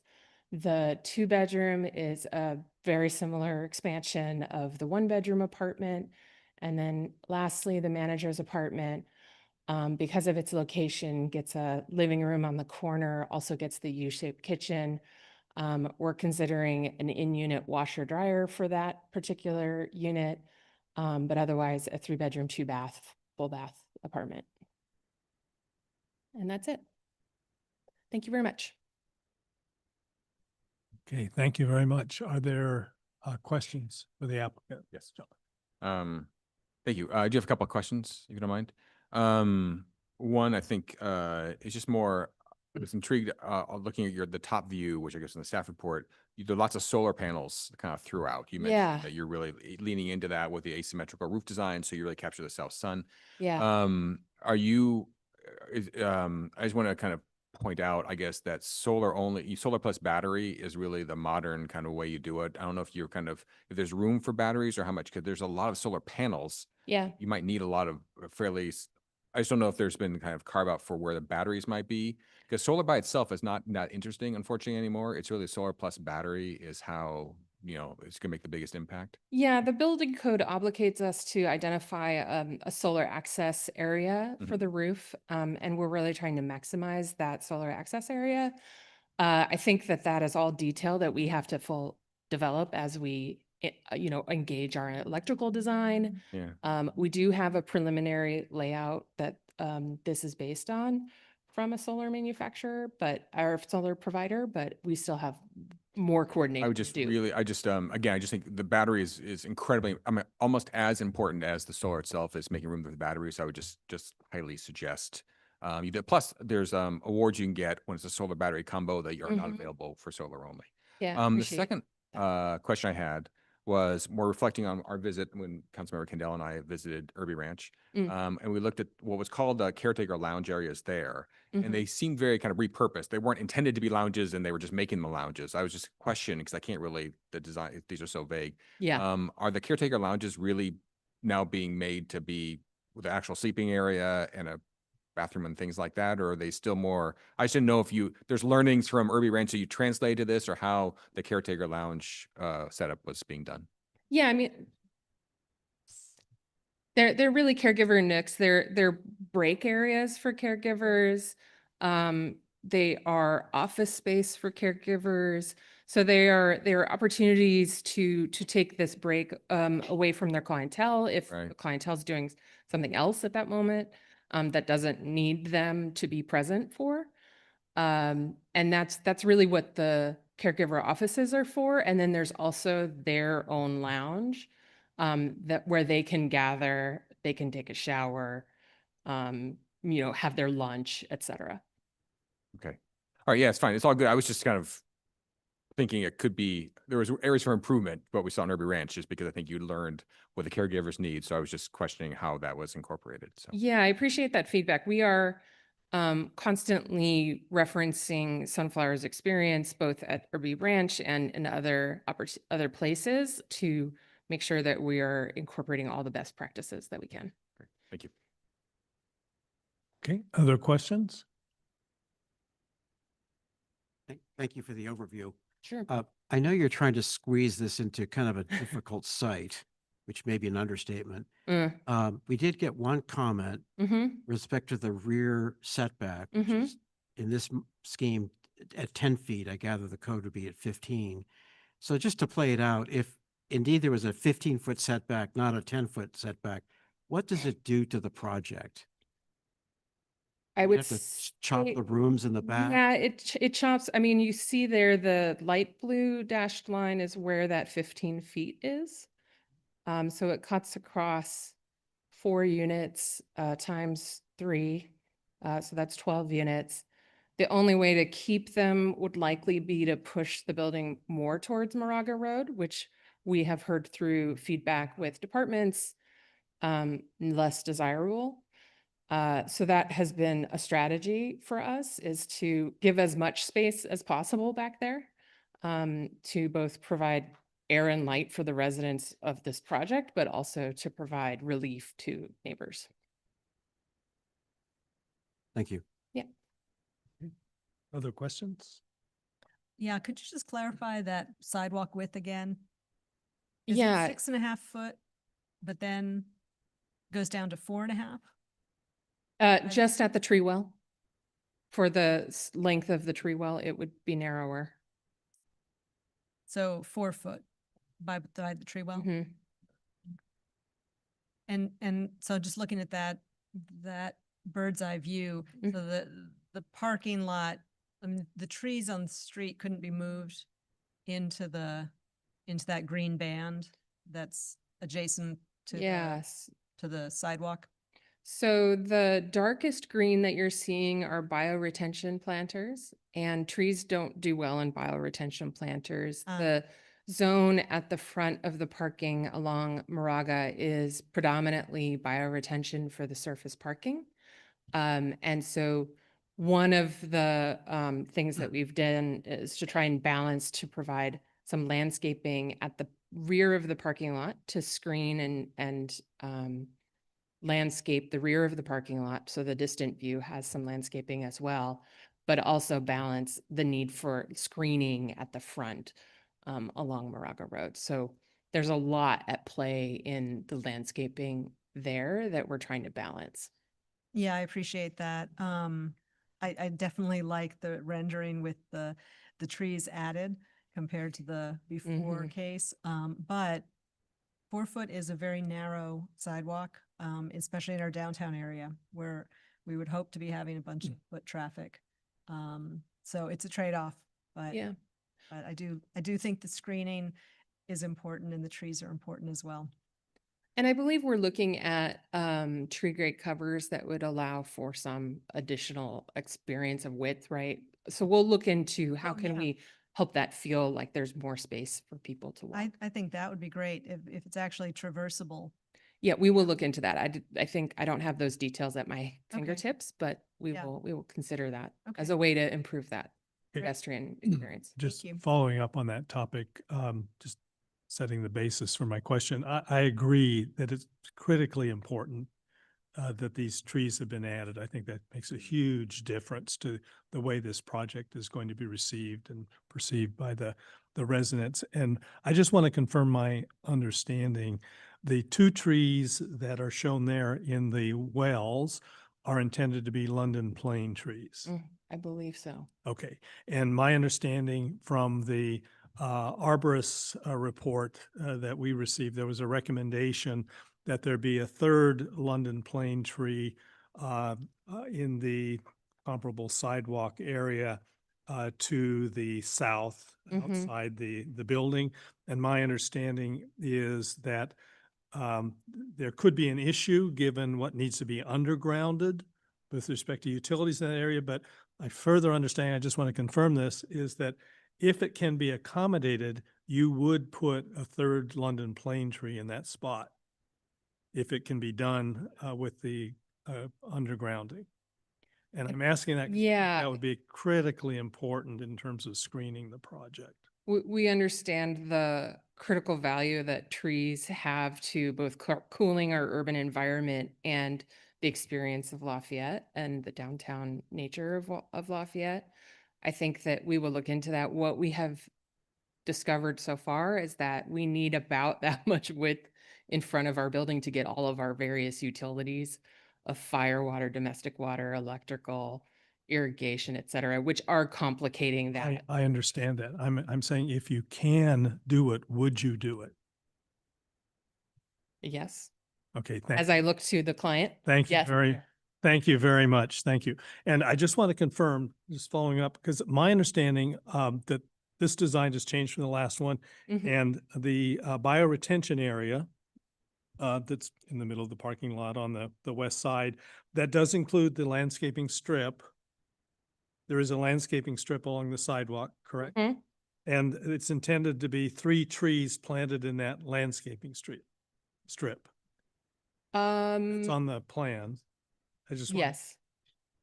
yeah, well, I Yeah. just, because you had said there wouldn't be, my understanding It's- is there are 3 trees. They're not of the same size as the London plane trees. Right. But I understood there were to be a Right. oak We tree. are, there's a strip there that is not bioretention so that we can get those trees in. But the darkest green is Okay, bioretention. so that is the plan, to put Mhm. those 3 trees and then the Mhm. 2 trees in the, Yes. just a little further back. Okay, I just wanted to confirm that. Thank you. Okay, and before we open a public comment, I just want to say, Ms. Kerbach, the last time you were here, you also had a very pleasant surprise. And I was wondering, would you have one today? And you didn't disappoint. So I look forward to the next time you're at the council. And actually, that does remind me, if you don't mind, one more question. I'm actually kind of curious. So where does this put us then? Where do we stay? Where do you stand on the overall kind of funding stack?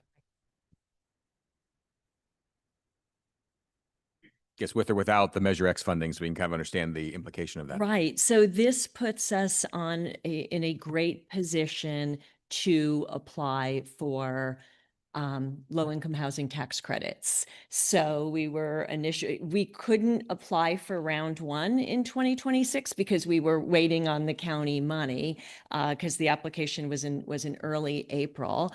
And again, it still has to be approved by the committee and the Board of Supervisors. But this will give us a clear path to applying for the 9% round two.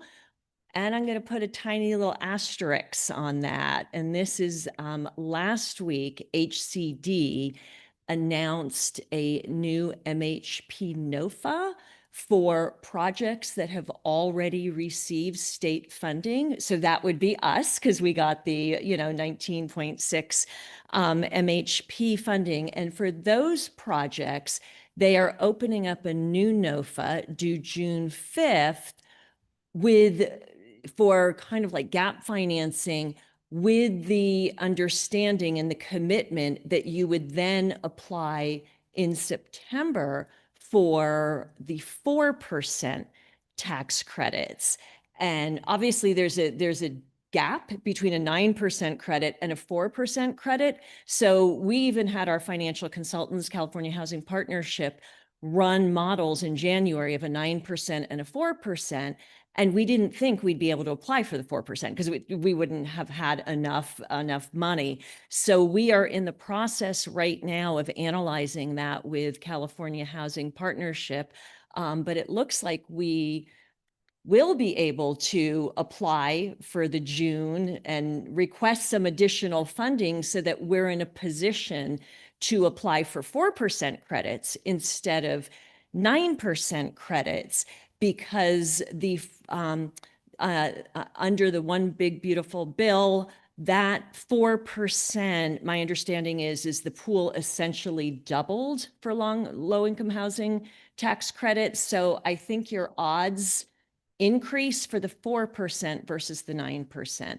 But I'm not an expert, so I know Jonathan's on Zoom, so if I said anything correctly. I was just really kind of wondering, He could. how close, I mean, this is great. I mean, are you halfway there, 2/3 there? I mean, can you give us an idea just how? We're definitely over 50% of the way there. So the tax credits, whether they're the 9% or they're the 4% combined with this MHP gap funding, would essentially, there's always a few little things out there. We have an AHP application outstanding for 1.4 million. There's some other potential things that we have to look at. And obviously, we've talked about the congressional earmark because there's cost escalation come, 2027 and all that. But if we got the tax credits, that's typically the final piece. And indeed, when you get tax credits, you're required to start construction within 180 days.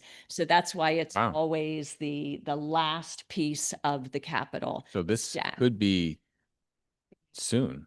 This could be, yes. We hope, fingers crossed. And our intent is certainly with this county money, we're positioned to go for TCAC, and if awarded, start construction within 180 days. Okay, any other questions? What do you need us to do? It's 10:25. For Measure, do you need us to do anything for the county, like or letters or have support or anything to help that along, or has it already been done already? It has already been done by so many at the city, as well as some council members and former Mayor Candell. And yeah, we got great support across the board, and Councilman Cervantes also got us a lot of letters from electeds. We know we were supported by Inclusive Lafayette. Los Trumpes. So it really is a wonderful thing. So thank you. So fingers crossed. But we're excited. This county was exciting, really exciting for us, assuming it happens. I think it's fair to say that affordable housing finance is head-spinningly complicated. Yeah. I got a taste of it here. Okay, any other questions? All right, so we'll open for public comment. Okay, the city council is taking public comments on item 12B, the affordable housing at 9:59? I'm too tired. Okay, our first speaker is Ruben Galvin, followed by Susie O'Brien. And you'll each have 3 minutes, and then we'll go to the persons in our Zoom audience when we're done here.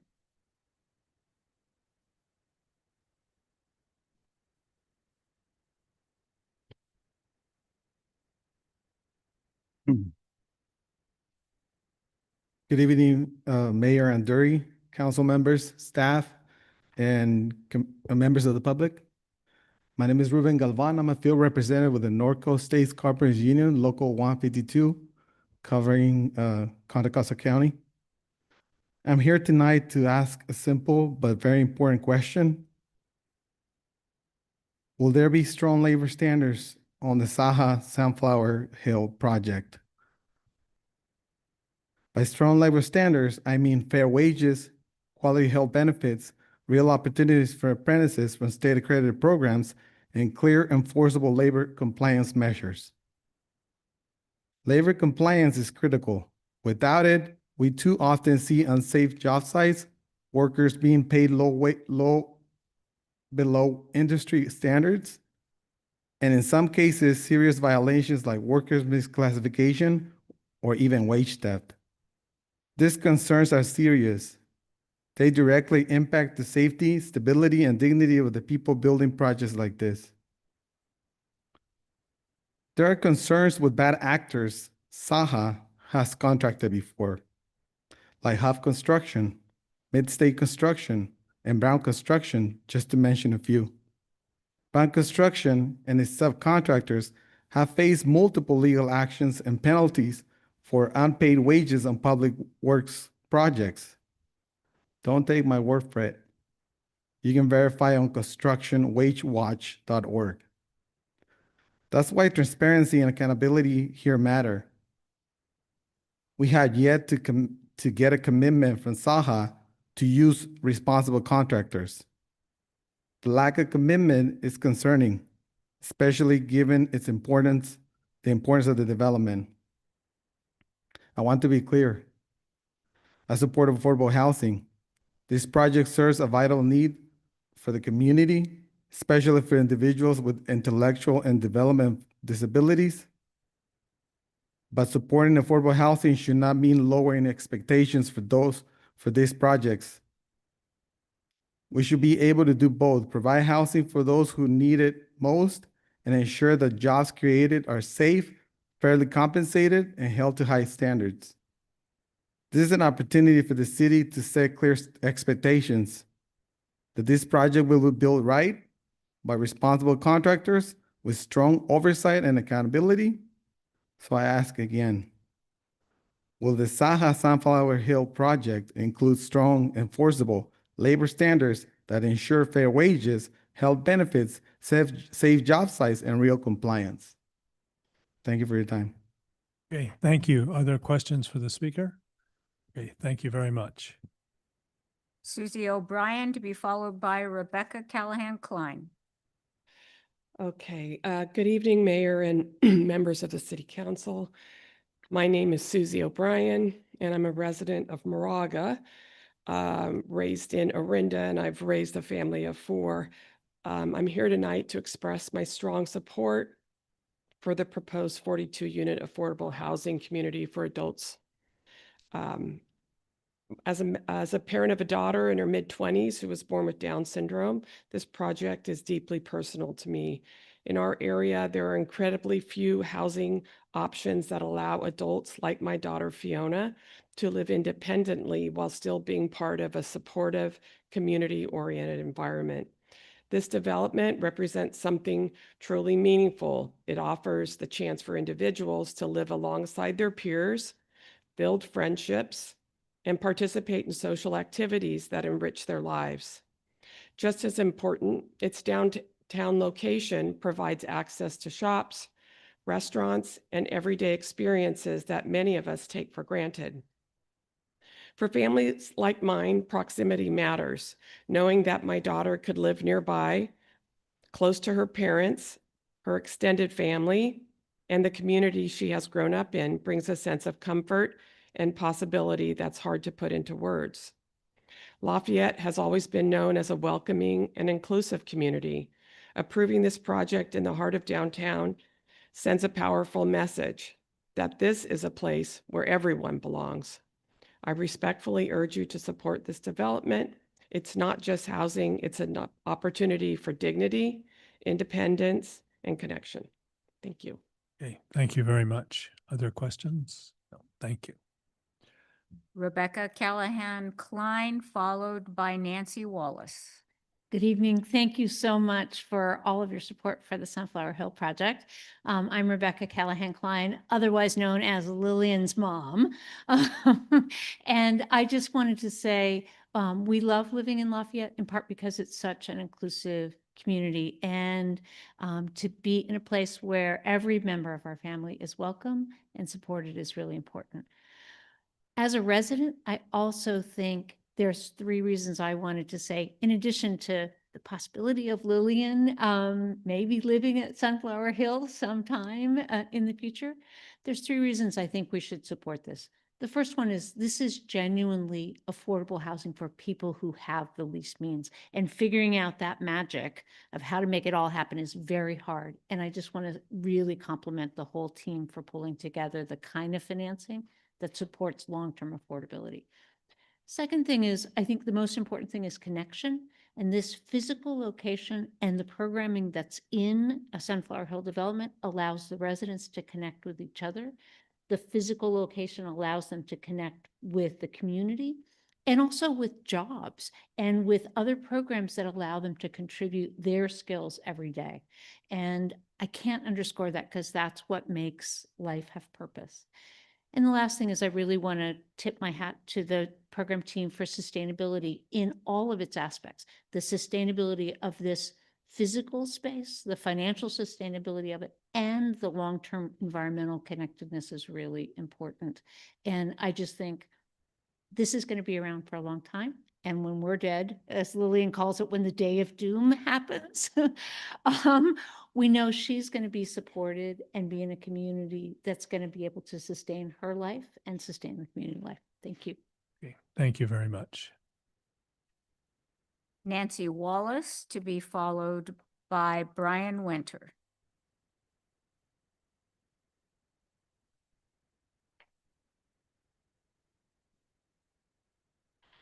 Hi, my name's Nancy Wallace, and I am a longtime resident of Lafayette and also the mother of a 25-year-old with level 3 autism. I have been an advocate for the special needs community here in the La Miranda area for over 20 years. I'm the founder of SEED, which is a local nonprofit that supports the education of students with special and diverse learning needs for the last 20 years in La Miranda. I'm also vice president of the Los Trampas Board. Los Trampas has been serving individuals with intellectual and developmental disabilities since 1958 here in this community. I want to share that Dan Hogue, who is our executive director, had also hoped to be here tonight in support of this project, but unfortunately he is homesick, but he did want to send his support, and I know he's written to you previously about that. I'm here tonight, obviously, to encourage you to support this project. Being a member, being so active in this community, I've really gotten to see sort of what a special place Lafayette is for those with disabilities. I've served on the school board and gotten to see the way that our community really embraces our children and has allowed them to be part of this community. I've also had the privilege of watching them grow into young adults. And so I think that gives me a special appreciation for how important it is for us to allow them to age in place in the community where they belong, where they've made friends, where they've met other people in the community, where they have people that they belong have attended programs with. And that is sort of what this project offers them, is the opportunity to live in the community that they've always lived in, you know, alongside their peers, where they can enjoy a lot of the activities that Sunflower Hill offers, and then also where they can be near their families. The Lanterman Act, you know, was developed to really put a special emphasis on the importance of continuing to get support from your family. And so having housing available for our children near where their families have raised them is really critical. I think I've previously spoken here before about the incredible shortage of housing there is for those with disabilities. There are 190 adults with disabilities in the Lafayette community, according to the last report. At least 50% of the clients of the regional center are adults still living with their parents. 67% of Las Trompas's clients still live with their parents. There is no other adult community where such a high percentage is still living at home. And our children deserve the same opportunities other adults do to live independently in their own homes. So I hope you will support this program. Okay, thank you very much. Okay, before we have our next speaker, I need to get advice from the city clerk and the city attorney. We will need to extend the time beyond 11 p.m. Is that correct? Yeah, so we need to extend at 11. So we can't go beyond 11 without extension, and we can't open a new matter after 11? Let's call our next speaker and I'll look at the. Okay, good, because we're going to have to do something dramatic here in order to get done what we need done. Okay, Brian.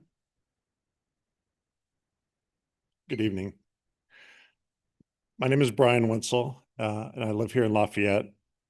For 16 years now, I've been a volunteer and the program director of the East Bay Sea Serpents, a Special Olympics swim team affiliated with Special Olympics Northern California that operates here in our larger community.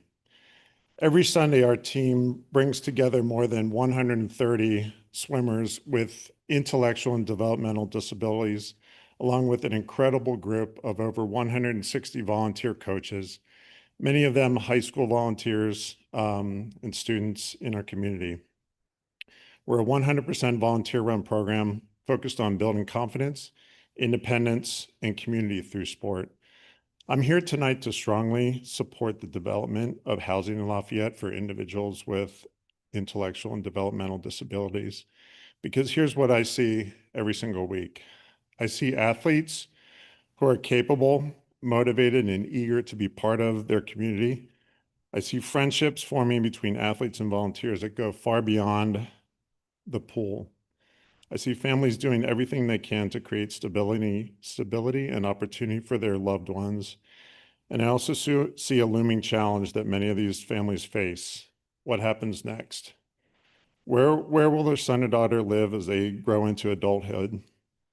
Will they be able to stay in the community that they know? Will they have access to the same networks, relationships, and support systems that help them thrive?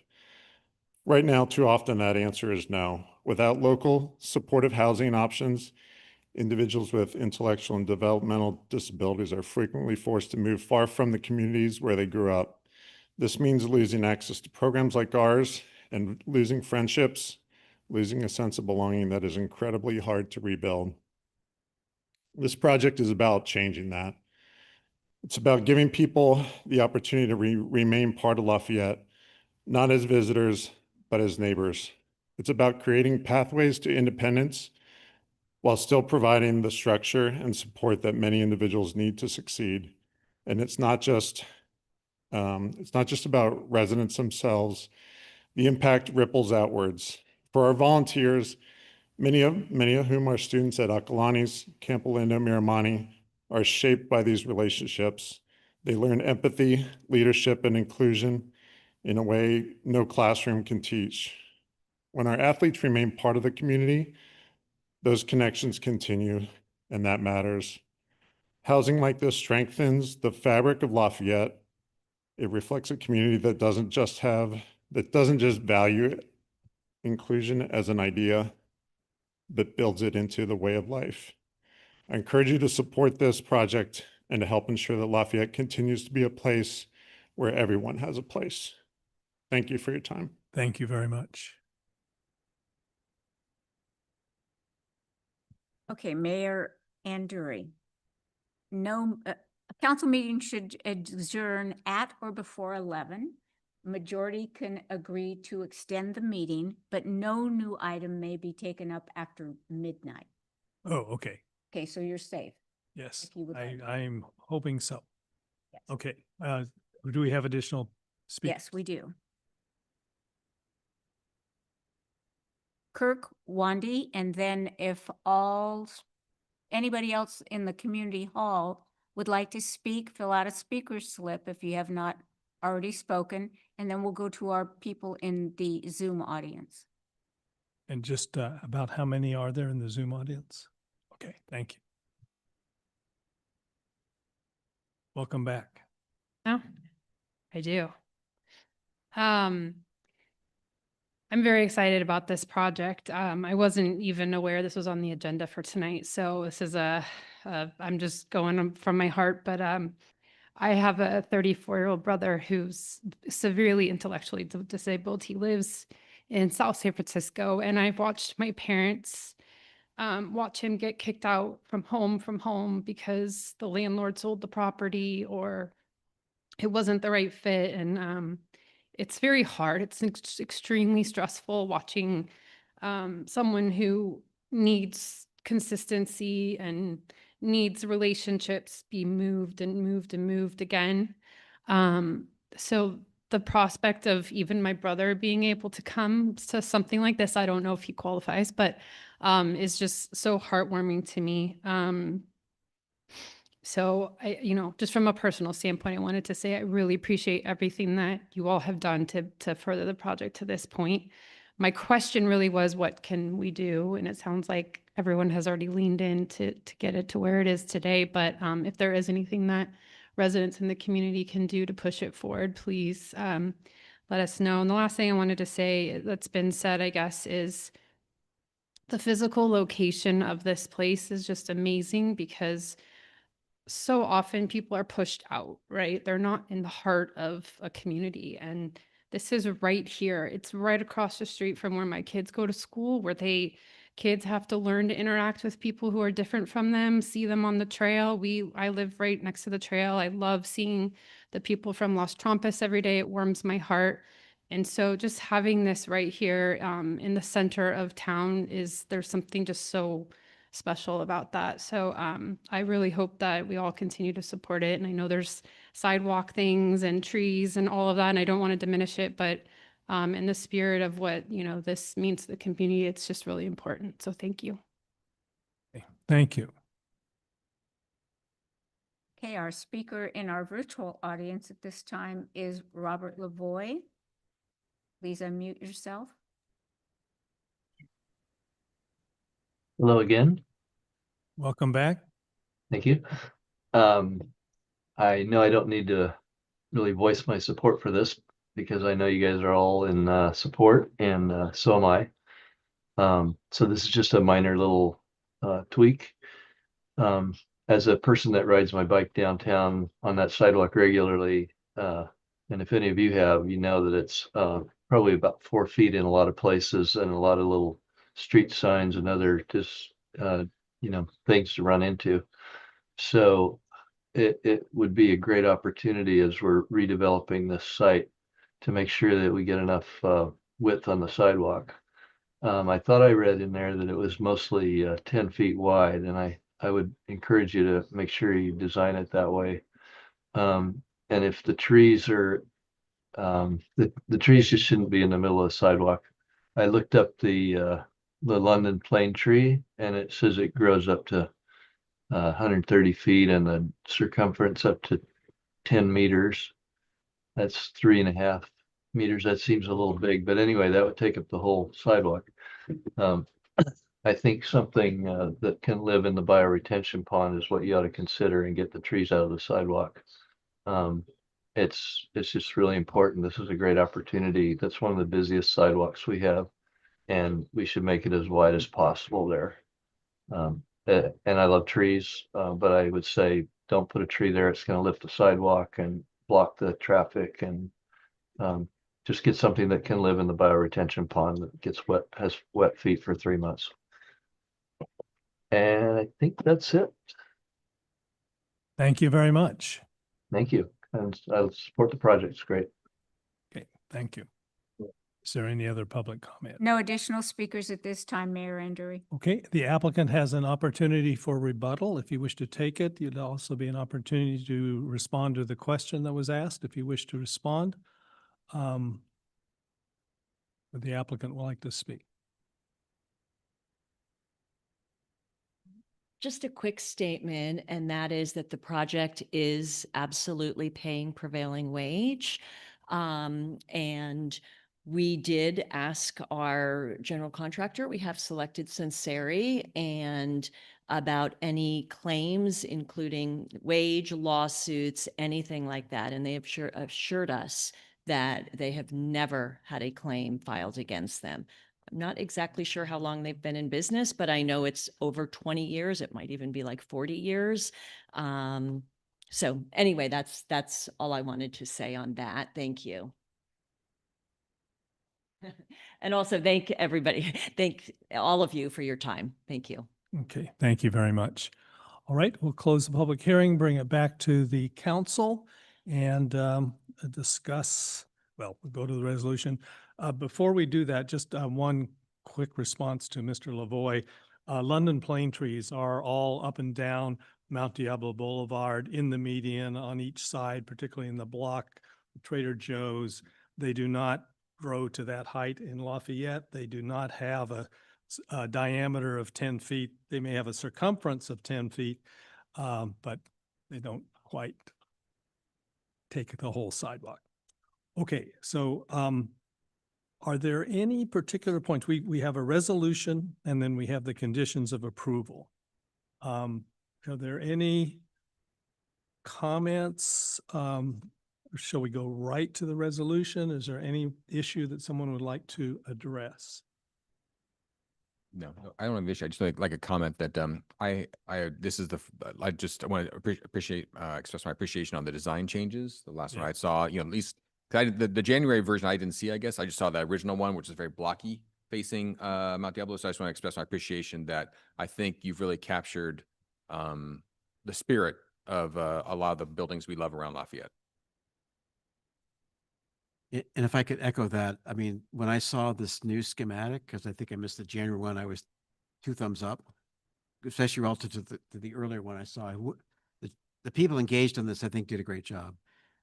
The other comment I wanted to make is we did get a comment on this on the setback.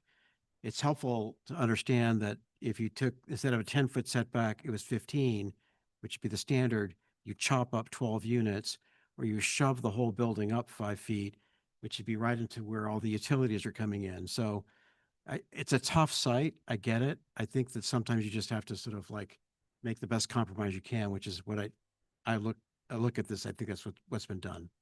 So thank you. Just agreed. And it's really a very attractive building. It'll be a real asset in Lafayette. And I'm just so happy that you're working on it to serve that population. Okay, are there any specific comments on the 2-page resolution? Okay, and let's go through the conditions of approval. Any comments on page 1? 2? Does anyone have any comments on the entire conditions of approval. Okay, then could we have a motion adopting? I move we approve the resolution. Okay, resolution number 2026-30. I will second that motion. All in favor? Aye. It's unanimous. Thank you very much.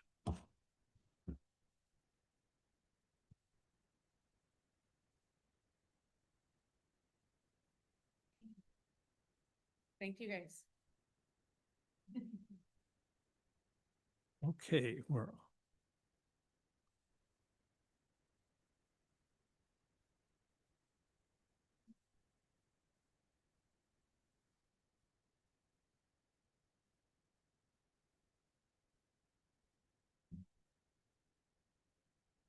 Stephanie, thank you very much for all your work on this.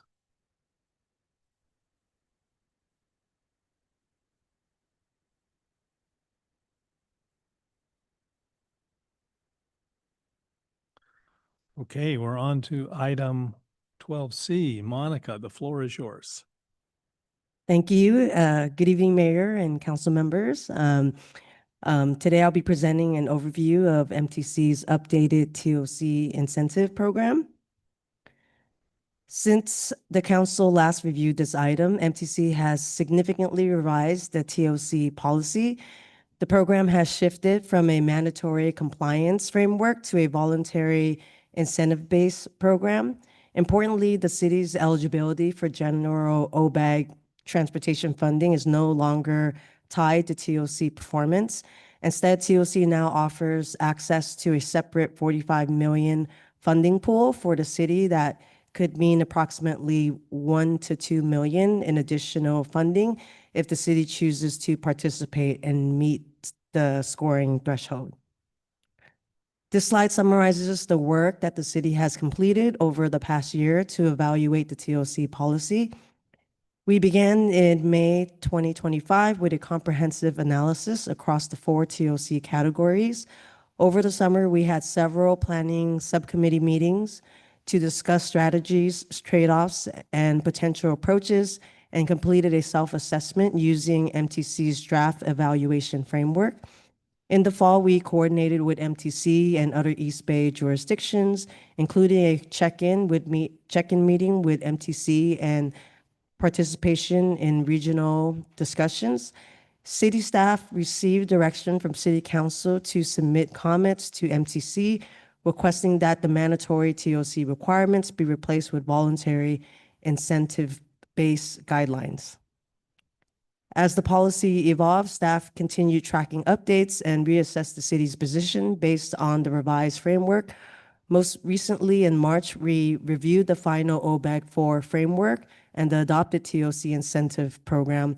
Overall, this has been an iterative process to ensure the city is well-informed and prepared to consider its options.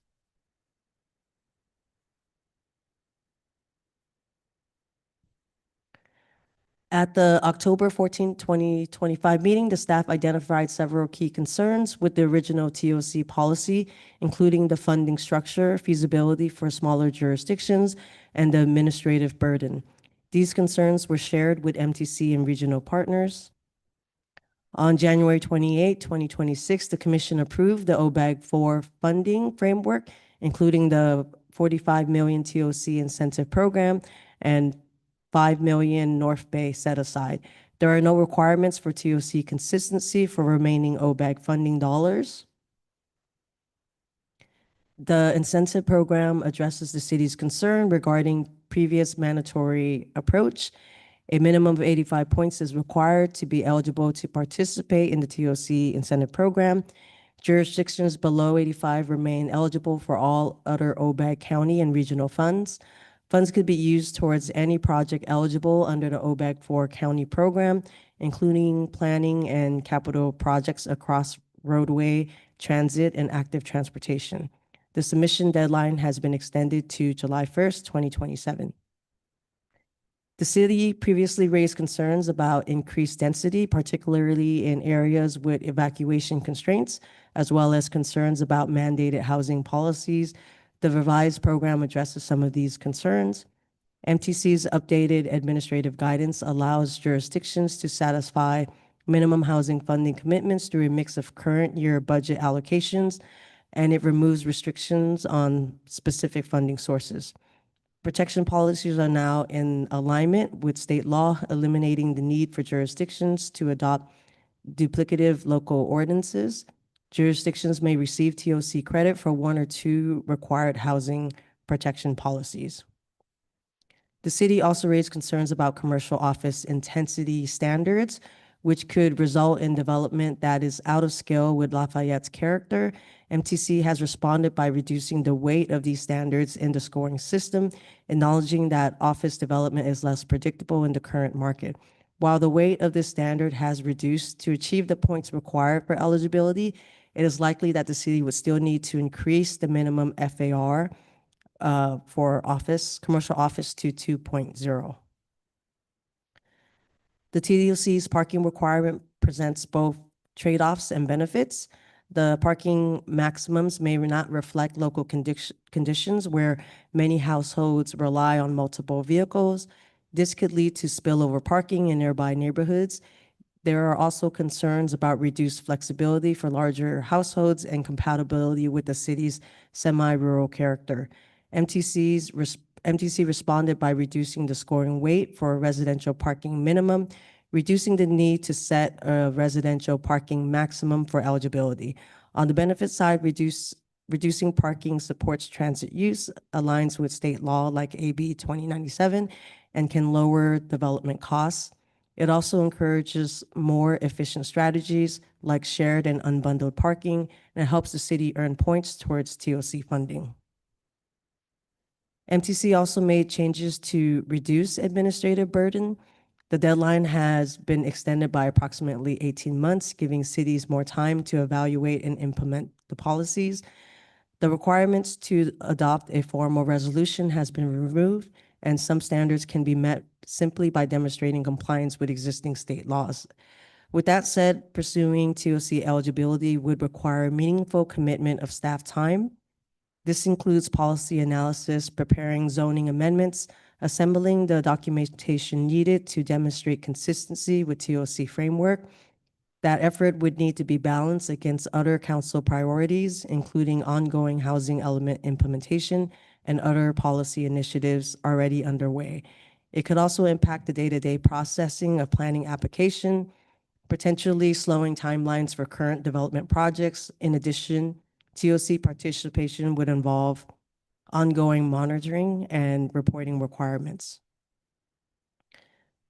The TOC program uses a 100-point scoring system across 4 categories: land use and density, housing policies, parking management, and station access and circulation.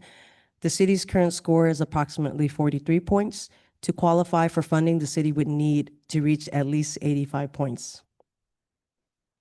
Based on the feedback staff received during the City Council Planning Subcommittee meetings, a consistency strategy has been identified to reach the target score. The city would need to make several policy changes.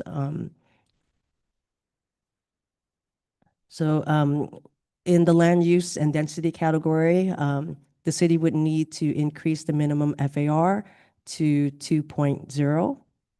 And then under the housing and stabilization category, the city would need to fast track several of the housing element programs. And under the parking management category, the city would need to remove all of the minimum parking requirements within the TOC area. And the city would also need to amend to set the maximum parking maximum to 2.5 spaces per 1,000 square feet for commercial, and amend the code to set the bicycle parking to 1 space per dwelling unit. And the city would also have to allow unbundled parking and adopt a TDM policy. And under the station access and circulation area, these projects are currently underway. The primary benefit the primary benefit is access to additional funding for planning and capital projects across roadway, transit, and active transportation. Another benefit is that many of the required actions align with existing state mandates and housing element programs, meaning the city can. Excuse me, I move that we extend the time of the meeting until midnight. Second. All in favor? Aye. Sorry for the interruption. No, that's okay. Meaning the city can receive credit for work it is already planning to complete. There are also important trade-offs to consider. Achieving the required score would likely involve zoning changes that allow increased commercial office density and adjustments to parking standards, which could raise concerns about neighborhood compatibility and parking spillover. Additionally, the work required to implement these changes would compete with other city priorities over the next 12 to 18 months. So therefore, staff recommends that the City Council receive the report on the MTC's Transit-Oriented Communities Incentive Program and direct staff not to pursue eligibility for the TOC Incentive Program based on the considerations outlined in this report. Thank you. Okay, thank you very much. Are there questions? One, it was just Remember. yeah, thank you. Great report, and my recommendation is well understood. The just to clarify, we say that it's eligible for 1 to 2 million, but that only means we're eligible. We're like this 85 points just to even get in the game, and then we're still competing against 30 other communities in our level, right? Plus all the other ones, for out of a total pool of 45 million. Am I understanding that correctly? It's not like 85 points gets us 1 to 2 million.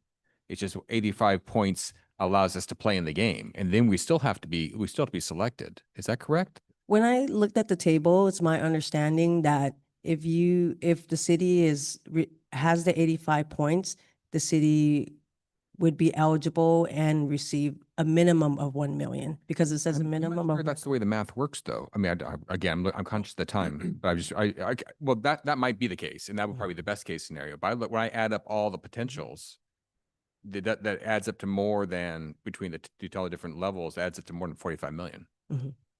Right? So I'm not sure how that would. Yeah, or to put it another way, if every city qualified, there's definitely not enough money. Right. Maybe the assumption is that so few are going to qualify that they can kind of guarantee it. Maybe I could think about it that way, but it certainly seems like, right, the pool is not that big if everybody qualifies. But okay. Okay, other questions? My question was related. So it sounds like to game this right, you might need to have something more than 85 to win. Is that how they would score this? Like that's the threshold, that's your ante-in, so to speak. But you've got some other cards to play to be able to compete effectively. Is that a fair way to look at this? I mean, it says that you need a minimum of 85 points to be eligible. And again, when I review the table, it says a minimum of 1 million and a maximum of 2 million. And so it's yes. Okay. But yes, 85 to be eligible to receive. Okay, other questions? Okay, I've got two questions. In the materials that were publicly posted, the recommendation is for the council to decide. And in what you just presented, the recommendation is direct staff not to pursue eligibility. What changed the recommendation? As staff considered the administrative burden of all of the amendments needed to get into consistency and weighing that against current planning project and other city council priorities, the trade-off doesn't seem to be worth it. Okay, and second question, how much assurance, if any, do we have that when the remaining $720 million is allocated, there won't be somebody saying, well, this city got 85 points, they qualified, they didn't get money here, or maybe they only got a little bit of money here, they should be more eligible for the $720 million pot? being eligible for the TOC incentive program, doesn't, I mean, you're, Well, I know regardless what of it- whether or I not. know what it says. Yeah. I know what it says. Yes. I'm just asking if you have any idea how that might work in reality. No. Okay. Okay. All right, public comment. I have no public comments on this item, Mayor and Drury. Okay, we'll bring it back to the council. And any comment, or do we just have a motion to adopt the staff recommendation? I think this is one of the worst ideas ever. So I would move to approve staff's recommendation to pass on this one. Correct. And I just want to add, wow, did we ever dodge a bullet? We ever did. Unbelievable work by Is that- Sue Nowak that's and, 79 kind of and odd. yes. And so thank you for all the MTC people. Well, Sue Nowak and all. Sue Nowak especially. Yep. We should write her a letter. Yep. But I agree. Okay, You so second it? you second. A second. Okay, all in favor? Aye. Okay, Thank you. very much. Yeah, Thank you this, for the report. this is one where I think people do not realize how close we came to a real problem. Yeah. Yeah. Okay, so we're on to, well, Councilmember Cervantes, do you mind if we move items B, C, and A ahead of 14? Okay, so we're on to, is everyone else okay with that? Because I want to get to things that we don't have the people involved. Okay, so we're on to 15B, appointing member to the Senior Services Commission. Actually, it's members. Councilmember Witherspoon and I, together with Chair Federighi, interviewed 3 candidates for the 2 positions. One of the candidates was Chair Black, who wants to be reappointed. We had, obviously, Chair Black has done a great job during her time on the commission, and we had 2 extremely qualified candidates who we interviewed. We are recommending, for the first slot on the recommendation here, Jennifer Paul for the position that expires June 30th, 2027, and then the reapply date is 2031, and a reappointment of Chair Black for the term, a new term that expires June 30th, 2028 with a reapply date in 2032. So I don't know if you want to say anything else. Oh, well, just I really appreciate all of the applicants who put their names in. It was a very, very good pool. Would you like me to make the motion? Please. Sure. Let's find it. So I move approval of resolution 2026-31, appointing members to the Senior Services Commission. Okay, specifically, Jennifer Paul and Terry Ann Black. okay, and I'll second that. All in favor? Is there any Aye. public comment, Mayor? Public comment. Oh, public comment. We have none. Thank you. Okay, thank you very much. All right, and I say, yeah, we had very good applicants, so we're very fortunate. Okay. Okay, 15C, appointing members to the Planning Commission. Vice Mayor McCormick, you are the primary liaison. I'll just outline. So we had we actually have 3 slots open on Planning Commission, but we had 2 applicants that Mayor Anduri and I interviewed along with the chair and staff liaison. One is Vincent Salimi and Tom Snyder. Both applicants were tremendous relevant experience, and both I think will in different ways, and I think will serve Lafayette well. They're both excited, bring energy and lots of good ideas to the council and or to the commission. So I think we wholeheartedly support their recommendation. I will certainly move that we adopt resolution 2026-35, appointing Vincent Salimi and Thomas Snyder to the Planning Commission. Second that. All in favor? Oh, public comment. None. Slow learner. We have none. Okay. All in favor? Aye. Aye. Aye. Okay, thank you. Okay, we're on to 16A, the email from Larry Blodgett requesting a proclamation with respect to the Lafayette Rotary Club's 80th anniversary. And you have the proposed proclamation in your materials. Councilmember Cervantes, do you want to speak to this? I'd love to. Thank you very much. So I've been a member of Rotary for the last 5 years, I think, since the pandemic. I can't replicate what Larry Blodgett said, but it's striking to me how enmeshed in this community Rotary is and the other service organizations that make up the fabric of this community. So 80 years is a long time. It's decades of service to this community by people who are with us now and have been with us in the past who made a difference. So I think it's just really appropriate to recognize the contribution that Rotary's made, and I move we approve the proclamation. Okay. Is there a second? I will second. Is there any discussion? Is there any public comment? None. Okay. All in favor? Aye. Great. Okay, so we're back to item 14, which is items removed from consent. And what was removed was 8E. And I think that was Councilmember Cervantes that wanted that removed. Yes, I can make this real quick. We went through this MTC report back in October. City wrote a letter. One of the items we highlighted was we really questioned their underlying demographic projections because their population projections drive everything. And I just wanted to highlight again, they didn't change those in this current version.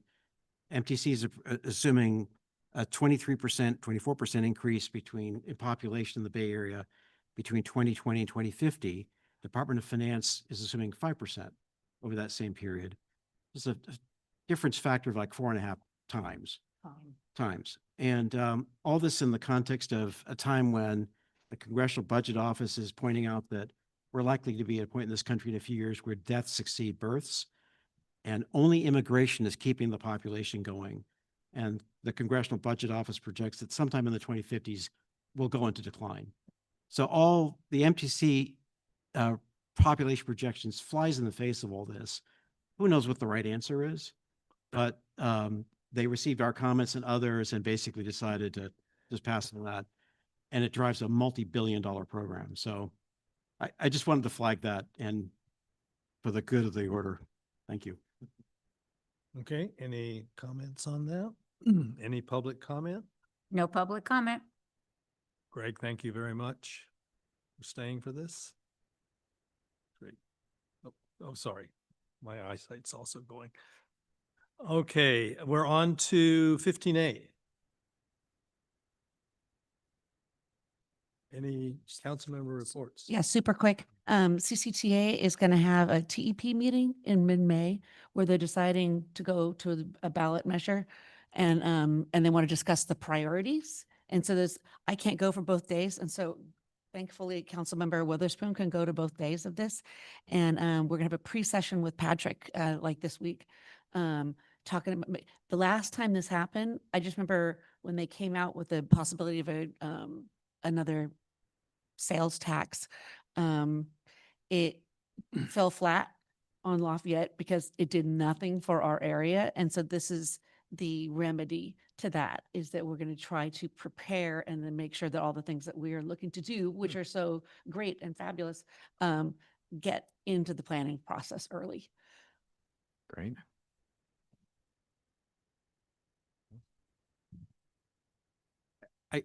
This is not official city business, but a note of appreciation. My family spent a fair amount of time at John Muir Hospital on a family health issue.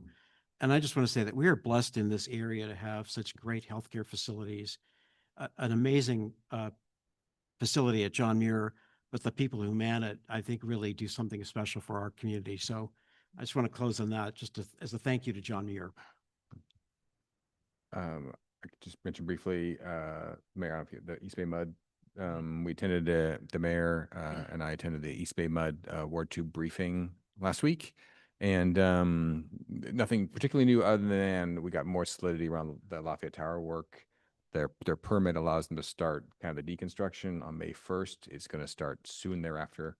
I know it's getting like next week, and so they are sending out notes to basically say if you want your last picture of the tower as it is, do it this week. Because soon it will be covered. The barge will be on the water, scaffolding will start going up, and the tower will start coming down. And everything has to, their permit ends October 31st. And so everything will be done, that's what they're saying, before October 31st, because that's when the permit expires. So they're being motivated to get this thing done by then. So it's going to be fairly quick. And then just very briefly completed the Citizen Police Academy this past week, which was a lot of fun. Highly encourage everybody to do it. It's great. And I did attend a 4-day economics of energy and the environment seminar put on by Haas Berkeley at the behest of MCE, who paid for it. And I think it's going to be coming to all the board members of MCE to kind of give everybody a little more grounding in the economics of energy. And it was pretty intense, but it was good. Okay, great. Yeah, I just want to report that 2 weeks ago I met with Julia Mates of the Jewish Community Relations Council. She just wanted to introduce their group and say that they were a resource to the community if we have any questions about matters pertaining to the Jewish community, that they're there for us. Also attended the Spring Hill Neighbors Emergency Preparedness Meeting. That was very, very good. Full house, I'd say, for that library. People were squeezed into all the different aisles at the Spring Hill Elementary Library. And Andy Comley did a great presentation. A lot of really good questions. And one really cool thing is that one of the officers, I think Secretary Marissa Silva of the Homeowners Association, her daughter is setting up the weather radios and the emergency alert, NOAA radios for folks if they need help programming it, which is great because I can say I have one and it's not easy to program. So it's a really great service. Last I attended Earth Day yesterday. Yeah. It was yesterday. It was great. There were so many people there. The booths were just fantastic. It was really so wonderful to see all of the Lafayette groups, committees, but also people in the community who were coming out with all of their different projects that they were sharing and offerings. The Project Earth kids, who are now Camp Alindo students, so they're very soon not going to be kids anymore, were there, and they're so impressive with the work that they do. So it was a really great event, and hats off to Sustainable Lafayette for coordinating that. Right. Since the last meeting, I was able to be with Troop 402 for their Eagle Court of Honor. That's one of the largest scouting BSA troops. That's all girls. And they had 12 Eagle Scouts, which was very, very good. It was overwhelming. And then on Saturday was the Lafayette Library and Learning Center Foundation's night at the library. Councilmember Witherspoon was there as well. That was a very high energy event. Had a lot of younger people who were there. And very, very good evening. And then Earth Day, I just want to echo that. Sustainable Lafayette did a great job. There were more people there than I remember in past years. So it was a very successful Earth Day. And then I got to go to Troop 219's Eagle Court of Honor, and they came through with 12 male Eagle Scouts. Joanna's been turning out the proclamations. And on Wednesday is the Girl Scout. They don't call it Court of Honor, but award program. But there are 2 gold awards, and then there's a total of 22 proclamations to be handed out to gold, silver, and bronze award. Be there too, and it's Troop 30382 with the 2 golds. Yeah, right. And then this morning was a ribbon cutting for 925 Dance Collective, which is down past the city offices in the space that has had multiple restaurants in there in the past. It's next to the Benjamin Moore paint store. And then finally, we got a communication from the folks who are promoting Measure H, saying that they're encountering some confusion among voters with the city's Measure H and their Measure H.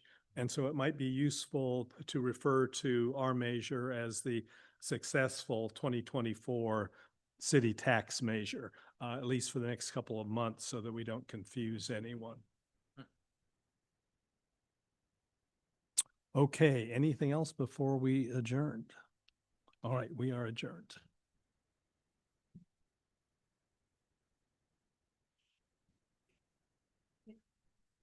Oh.